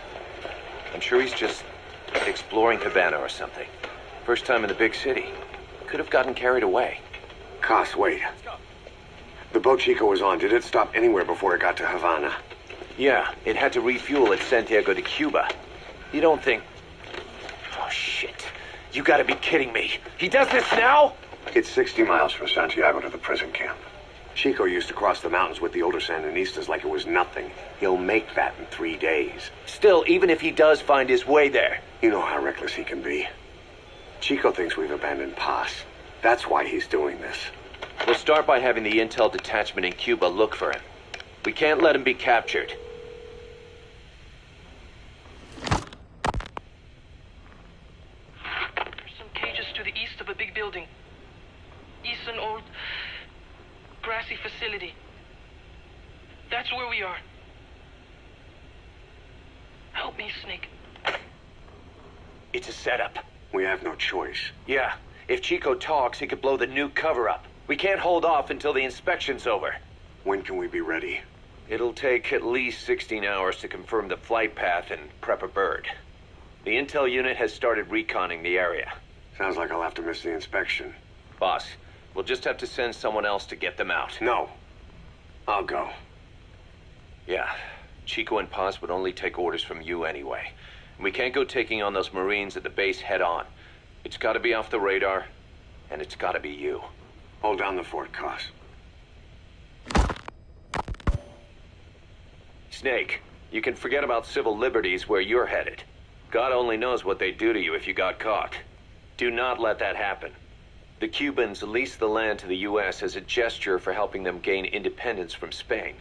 The deal remains in effect until both countries agree to dissolve it, or the U.S. abandons the land.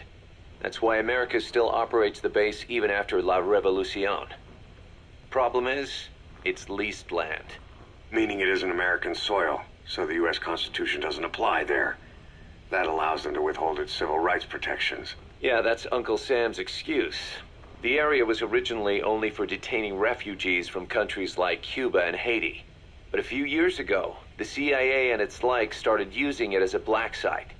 Enemies of the state are renditioned there and subjected to extreme forms of interrogation.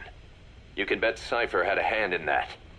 As you'd expect, American and other Western human rights organizations aren't allowed anywhere near the place. What happens there disappears down the memory hole. Who knows what they're doing to Chico and Paz? I'd like to interrogate her ourselves. But if worst comes to worst, make sure she's dead. Chico, on the other hand, we have to bring back, fast. He knows too much about us. Cos? The area is surrounded by mines placed by both the US and Cuba, making escape on foot impossible. You're heading into the Lion's Den, Snake. Don't take this one lightly. Come back in one piece. Yeah.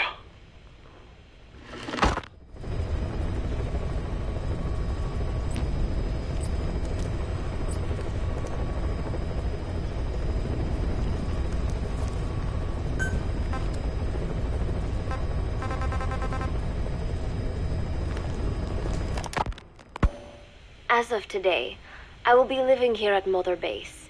Now my real trial begins. Zadornov was paying my room, board, and tuition, but he has since been captured. I told the man that with no more money from the KGB, I could no longer afford school. He bought my story, and when I said I would be willing to work, he took pity on me and let me stay. For some reason, Miller really pled my case. That was helpful, but the man is still a fool. His men are no better. They think their training makes them strong, but that kind of strength is nothing in the face of true power. And better yet, they wait on me hand and foot, believing I am just a schoolgirl. Looks like I won't be working too hard after all. Just today, while scouting out the living quarters, I saw a group of them in the corner of the deck making a fuss. Going over for a look, I saw they were feeding a kitten. A bunch of grown hard men, and they're the ones acting like schoolgirls. Look, isn't he cute? What is wrong with them? Disgusted, I just nodded and smiled. I must stay in character after all. I indulged their chit-chat for a few moments. Then one of them asked me to give the thing a name. They had just taken it from its mother. I named it Nuke. I improvised some nonsense about how our compassion for living things can help prevent wars. The men gave me a little fish. I held it out in my palm, and the kitten happily ate it up. What a pathetic, feeble creature. It sickens me. Today, Chico invited me to go fishing with the soldiers. I suppose finding one's own food does have its merit, but I prefer not to be involved in such a degrading task. And their prattling on about fishing being fun is nonsense. I'm not here to find playmates. Nevertheless, distasteful as it was, I went along in order to maintain my cover. Chico thrust a fishing pole into my hands, and we went up onto the deck where several soldiers had gathered. They welcomed us warmly. With so few women aboard Mother Base, I'm treated like a princess. No one suspects I am neither a teenager nor a student. It was nice and sunny, with a gentle breeze and waves. As I cast my line and waited for a bite, the soldiers began to ask me all sorts of questions. As always, I answered according to our predefined scenario, feigning a smile. As I sat there feeding them lies, the fish began to bite, and the soldiers began to focus on their prey. Chico had his bait stolen by a fish, and got so angry that he stood up and nearly fell into the sea. Everybody laughed. It almost made me want to join in too. At some point, I got a bite myself. The instant after I felt that first gentle tug, the fish yanked the line with astonishing strength, and I let out a cry of surprise. I thought he was going to be huge. It was my first time fishing, and I was a bit flustered, so the soldier beside me helped by supporting the pole from behind. "Reel it in," they shouted. I nodded, turning the handle as fast as I could. I wondered what kind of fish lived below the surface, and thought back to the deep sea dives I had to do as part of training. Those were difficult days. But I remember finding the multicolored fish gliding through the water incredibly soothing. After a hard fight, I pulled it up. To my surprise, it wasn't even half a vara, rather anticlimactic. But I wasn't doing it for fun, so I wasn't the least bit disappointed. Nuke was hovering nearby with an expectant look on his face, so I gave the fish to him. All in all, a thoroughly wasted day. Preparations are coming along nicely. No one suspects me of being the one to let Zadarnov out of his cell. Today, Amanda and I taught Cecile how to make gallo pinto. It is a simple home-cooked dish consisting of black frijoles mixed with arroz. It is well known throughout Central America, not just in Costa Rica, so it is no surprise that a Nica like Amanda would be good at making it. But I was raised in the States from a very young age, and could hardly even remember my mother's gallo pinto. Having to make chit-chat with that clueless bird lover and the so-called revolutionary was excruciating. And, clueless or not, I will need to be especially careful around Cecile, the one who actually recorded that tape. Thankfully, Miller and his men seem to believe I mistook the tape I found for one my friend made. In any case, one can never be too careful. Anyway, the three of us minced garlic and herbs, then cooked them in a pot with frijoles we'd soaked overnight. While waiting for them to cook, we sautéed onions and arroz in a frying pan. Cecile worked the frying pan according to Amanda's directions, but seemed a bit glum. She does have a knack for cooking, though. She is French, after all. We added water to the pan and watched the arroz begin to steam. While we waited, Amanda shared memories of her mother with us. They had been separated because of Somoza, but the taste of her mother's cooking was still fresh in her mind. When the frijoles were ready, we drained the water, stir-frying them with the rest of the vegetables. Quite a complicated process for home cooking. Nonetheless, it kept them occupied. The longer we sat and talked, the greater the chance of my arousing their suspicions. With women, it is not enough to just bat your eyelashes and giggle. It takes a lot of effort to divert attention. When the arroz was done cooking, we folded it into the frijoles and added salsa, stirring the mixture as it simmered. At this point, for some reason, the conversation turned to romance. Why does it have to be that way whenever women get together and chat? Cecile fancies herself to be well versed in such matters, and gave Amanda all sorts of advice. It was harmless enough, until, to my irritation, she began pestering me whether there was anybody I liked. Not right now, I said, trying to dodge the question. But she pressed on. It's Snake, isn't it?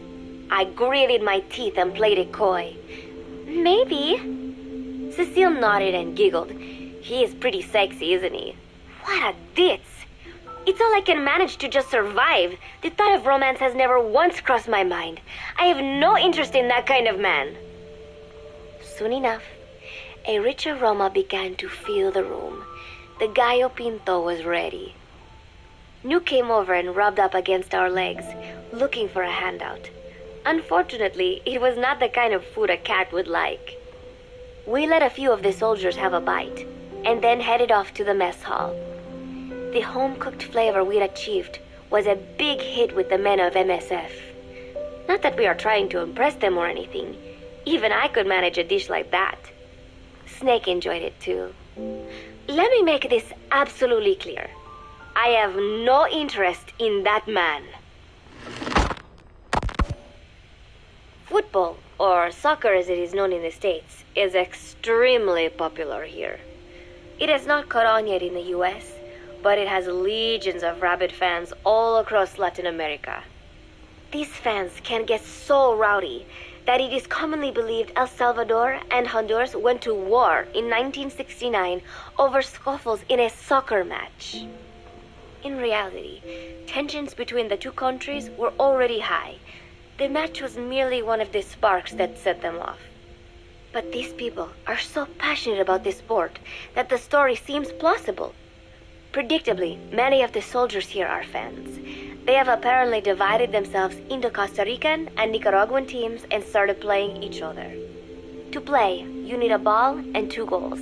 The R&D team built and set up simple goals on the deck. I had absolutely no interest, but Chico insisted that I come and watch. It was not a proper match by any means. The pitch was not even regulation size. But the players and spectators alike got pretty excited.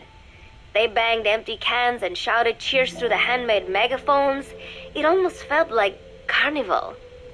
Huey, the referee, blew a whistle to start the match. The soldiers' training has left them in excellent physical shape, but they lack the honed skills of professionals, and their play was quite rough. Midway through, one of the men collided with another. They started shouting at one another, but Huey stepped in. "I thought we had forsaken our countries, become one with the earth," he said, quoting Snake. "We're not competing for national pride here, and we are not fighting for the good of any one country. This is not a war. Soccer is a peaceful sport, am I right?" The soldiers nodded. They know the pain of war, and they share Snake's vision. Perhaps that is why all this resonates with them. Team Costa Rica was down a man, and somehow I was picked to fill in. Costa Rica had the advantage up until that point. I suppose Huey wanted to keep it balanced. The soldiers agreed with Huey's call. Maybe the Costa Rican players felt an even matchup would be more fun, too. I could not be bothered to run at first, but chasing the ball out there in the hot sun, I was soon drenched in sweat. Before long, I found myself actively seeking out the ball, partially out of desperation. I picked up a loose ball deep on the opponent's side of the field. Even though he's Nicaraguan, Chico cheered me on, yelling, "Go for it, shoot!" I launched the ball as hard as I could, only to have it blocked by the keeper. Disappointment only increased my determination. In the end, I didn't score a single goal, and Costa Rica gave up its lead. It was really close, though. We congratulated each other on a good match and sprawled out in the shade on the deck, exhausted. The ocean breeze felt so nice on my sun-soaked body. Nuke came over. It is one of his favorite spots, and stretched out next to me. And together, we watched fluffy white clouds drift lazily across the clear blue sky. It was lovely out today, so I decided to sun myself in a lounge chair up on the deck when Strangelove came up to me. Despite the heat, she was in her usual long sleeves and pants. I waved at her. She looked away and mumbled, "Hello there. Fancy meeting you here." I asked if she needed anything, feeling her eyes creeping up and down my body like she was savoring it. Finally, she swallowed and said, "You have such beautiful skin." Bewildered, I shook my head and said, "No, not at all. I had heard rumors that she was a lesbian, but she couldn't be after me, could she?" She continued to stare and said, "No, it is beautiful, but you must not let yourself get so tanned." And then she took my hand in hers. "What is wrong with a little sun?" I asked, trying to cut the conversation short. But she shook her head violently. "No, you mustn't. A young lady should take better care of her skin." She was acting strangely now, as if aroused. She lectured me on the perils of tanning, how it ages skin, causing wrinkles and spots, and in the worst cases, even skin cancer. I knew already that tanning could cause spots, but I thought only pale-skinned Anglo-Saxons had to deal with that. Having a scientist tell me it causes aging, though, that spooked me a little. If I am to keep playing the teenager, I will have to start paying more attention to my skin. Sensing my anxiety, she took a small tube from her pocket. She said it was the sunscreen she always used.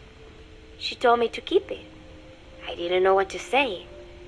I was more than happy to take it, but exactly what were her intentions? Was she merely being nice? Or is she really into me? Either way, there was no reason to refuse, I suppose. I have undergone training. An out-of-shape woman does not pose any real threat to me. Having power means not being afraid. It is the same on a global scale. A country with nukes can dictate terms to a country without them. I thanked her and took the tube. Then she offered to put some on for me. She squirted some lotion onto her fingers and began rolling it into my chest.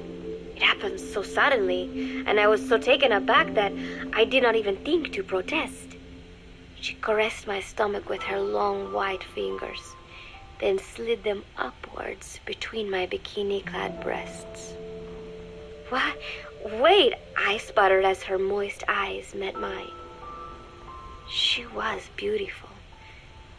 Somehow, I found myself captivated by this woman more than 10 years my elder. Hold still, she whispered in my ear. I nodded silently, unable to refuse. My body went limp, motionless, as if in a trance. Gently, carefully, she rubbed the lotion all over my entire body. I shouldn't have enjoyed it, and yet I could not help myself. For a moment, I was spellbound. That woman is dangerous. I had better watch myself. Protecting one's health is an important part of any agent's job. But despite my best efforts, I have caught a cold. Now that I think about it, Mother Base's numbers are on the rise, with soldiers coming from all different places and backgrounds. It is no wonder, then, that sooner or later someone would bring in a virus. That said, what I have got is just a common cold. The medical team said I'd need a few days rest, so I've been restricted to my room and put on bed rest. I thought I'd gotten used to not having anyone around to relate to, but at times like these, being alone is just miserable. All I could do was lay there and stroke Nuke's back, trying to take my mind off how bad I felt. Nuke just sat there, not making a sound. But I did have visitors. Amanda and Chico, Huey, Cecile, Miller, and a few of the soldiers I've become relatively close to. Amanda made me a soup with herbs she said were good for a cold. Miller told me to take it easy. I will sing you a lullaby, he said, then broke out a guitar and sang some incomprehensible song in Japanese. I did not need to understand the lyrics to know he is an awful singer. Then he said, "You know what is good for a cold? Suppositories. Here, I'll show you."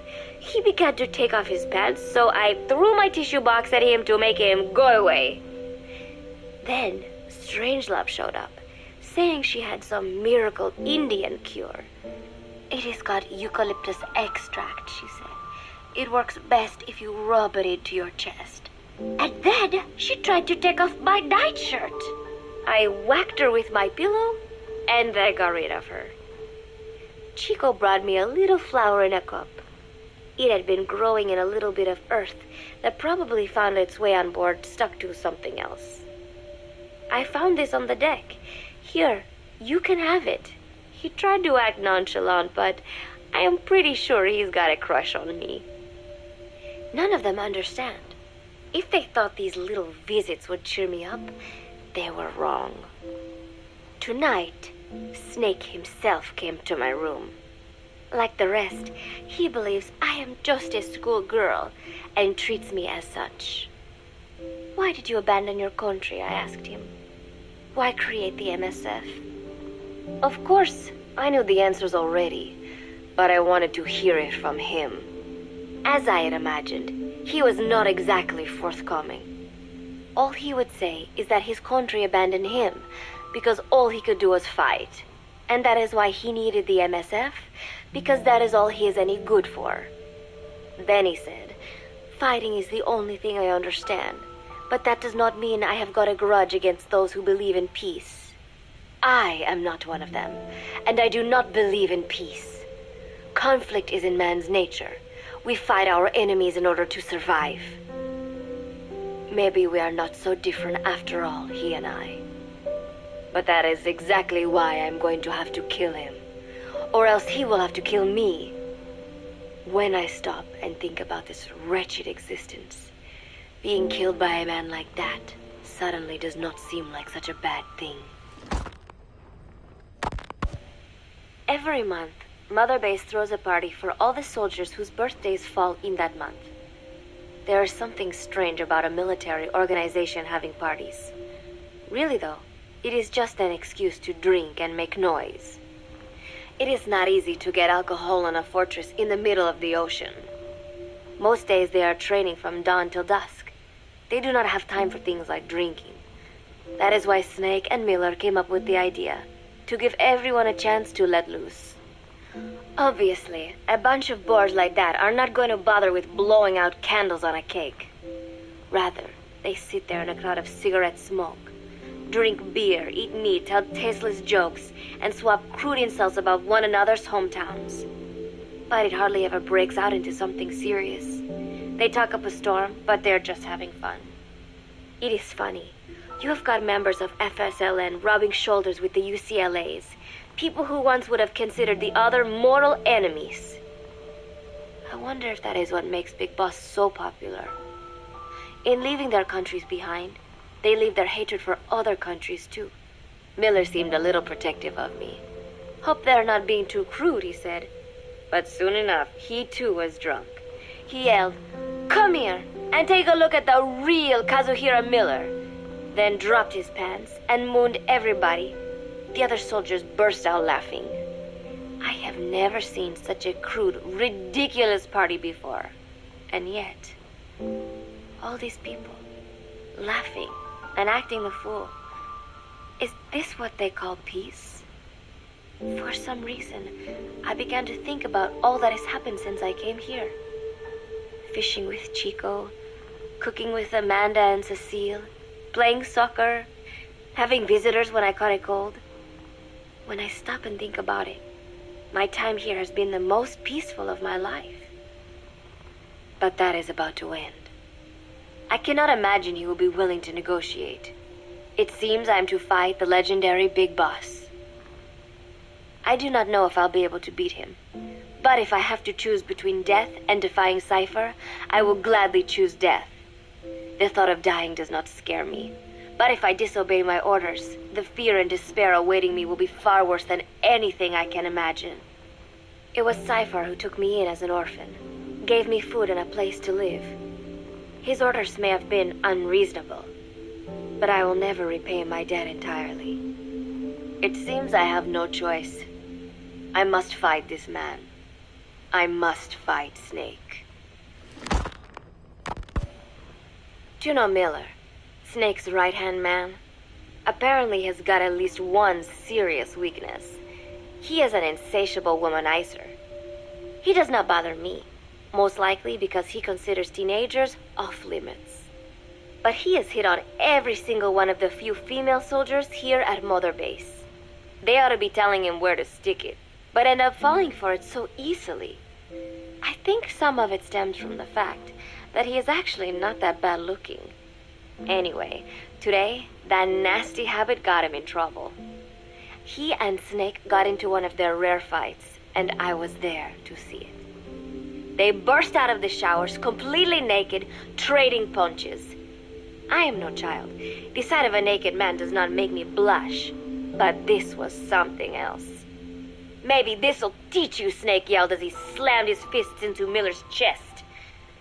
I heard later that apparently he had been two-timing someone, and that same someone had gone to Snake with her troubles. As I see it, it is her own fault for letting herself be deceived like that. If she is too dumb to see through Miller's lies, then she got what she deserved. But this was not the first time it had happened, or the second, and Snake read Miller the riot act. Miller argued back, and what began as a shouting match turned into a fist fight. "You son of a bitch," Miller yelled as he swung. "Not bad," said Snake, smiling, "but not good enough." And then he was back on the offensive. They had already been at it pretty hard in the showers, and their bodies were covered with bruises. Both of these men had been trained for war, their bodies deadly weapons. They were each bleeding from a dozen places. All this from a fist fight. Even so, it was far less gruesome than if they had given it their all. It was obvious that one of them would be dead were they fighting for real. Miller took another swing, yelling, "Try this then!" Snake parried, then responded in kind. But I could tell he was not aiming for anything vital. "You are one tough bastard, boss," Miller muttered. A smile crept across his face as he caught his breath. And then they went right on fighting. Blood and sweat flew off their glistening bodies. It was combat without hatred or hostile intent. I had never seen violence like this before. And yet, it was more than just a friendly tussle. They were utilizing every technique they knew. It was not a sporting match. They were not playing by the rules. How could they keep this up? At last, the two men tired themselves out, and the bizarre scene came to an end. They looked at each other's battered bodies, and then burst out laughing, embracing and congratulating each other on a good fight. It all seemed so idiotic. I still cannot fathom such behavior. But somehow, I got the sense that for all his womanizing, Miller really only trusted one person, and that was Snake. There was no way I could ever come between the two of them. And at that thought, I began to feel as if I had lost. All of Mother Base is preparing for a festival. Since Snake and his soldiers spend so much time fighting, they are setting aside one day a year for peace and relaxation. I do not know all the details, but apparently that is what Snake and Miller decided. These soldiers love the idea, of course. There is so little fun to be had here that everybody looks forward to events like these. That is all well and good, but somehow I got roped into getting on stage. Come on, we even both have peace in our name, said Miller. And Zdarnov, that old Ruski's name, has something to do with peace too, right? Hey, as long as we're having a day of peace, we ought to get an act together. The Three-Piece Band. I thought he was joking. He then proceeded to share his idea without bothering to check with me. And now, I am slated to sing. Apparently, he had heard me on the deck one day, and since then he's wanted to form a band. Everybody's looking forward to it, so there is no way for me to back out now. I have never done anything like this, but it does feel kind of nice to know that people are looking forward to it. I mean, it cannot be any worse than Miller's singing, but modifications to Zeke are already finalized, and I must complete my mission. Betray Cypher now, and I will face a fate far worse than death. Still, there's no need to put things in motion just yet. What difference would it make to just wait a little while longer? A whole day of peace. The mission can wait until after that. Can it not? I know I am only delaying the inevitable. When the day comes, one of us will have to die. Snake or me. But still, if I could just come up with some way to stall Cypher, at least until our day of peace. When did I start having thoughts like this? My cover is blown. They know nothing of Cypher or my true objective, but they know I am a spy. There is no more time left. I must act now. I must complete my mission. How did it come to this? All I wanted was 3 more days. Just 3. Miller's already finished writing the song. It is called Love Deterrent. It is about a girl who cannot express her true feelings. I have been practicing. I am no pro, but I was pretty sure I would do a decent job. And now this. Cypher found out that Zeke was complete. He must have someone inside Mother Base besides me, spinning his tightly wound web of control, leaving no room for individual will. Typical. When they found out Zeke was complete, I was ordered to execute the operation immediately. If I was going to enjoy just 1 day of peace, I had to ensure the plan could not move forward. I tried to sabotage Zeke. I thought by damaging the drive system, they would have no choice but to delay their plans. I waited until midnight, and then snuck into the hangar. There would be trouble if it looked like sabotage. I selected one of the drive system's load-bearing parts and carefully worked to warp its shape. The leg's drive system requires a high degree of precision to operate. Even the smallest deviation would have done it. Then, Chico walked in. Maybe it was one of those nights where he could not sleep. In any case, he saw me, panicked, and took off running. It would have been easy to kill him. but I could not. I know he likes me. It is not as if I would ever have an interest in a child like him, but I could not pull the trigger. Not at him. Not in the back. Will he tell them? Or is there a chance he will keep it a secret? Protect me? No.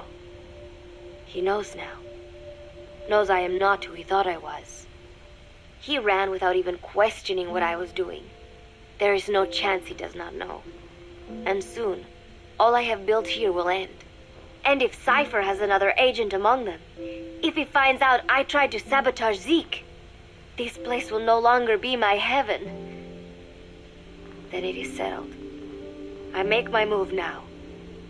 Chico walked in before my sabotage was complete, so Zeke should still be operational. Interesting It might not takes, run at but full they speed or put me power, into sleep mood but I laugh. do not have time to fix that. Without Zeke, I do not have a chance in hell of winning. I must act fast before Chico sounds the alarm. I knew it would come to this.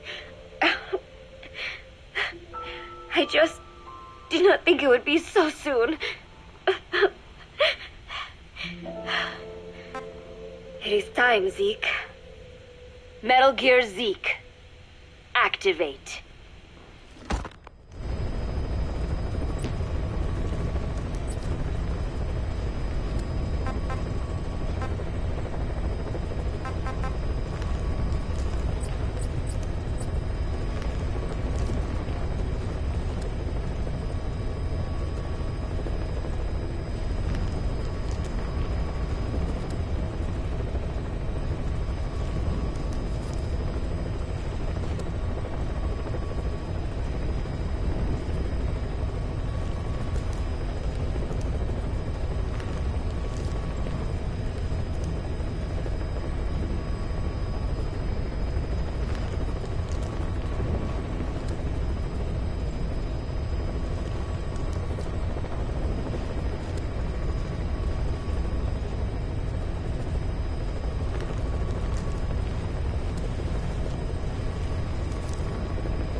That's it for tonight.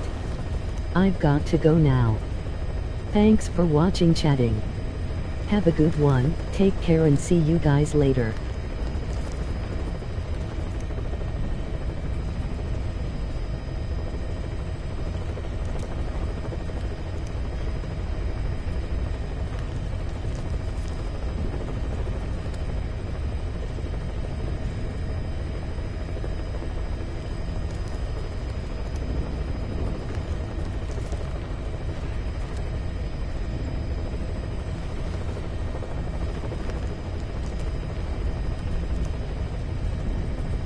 Two more trophies left to get on this game.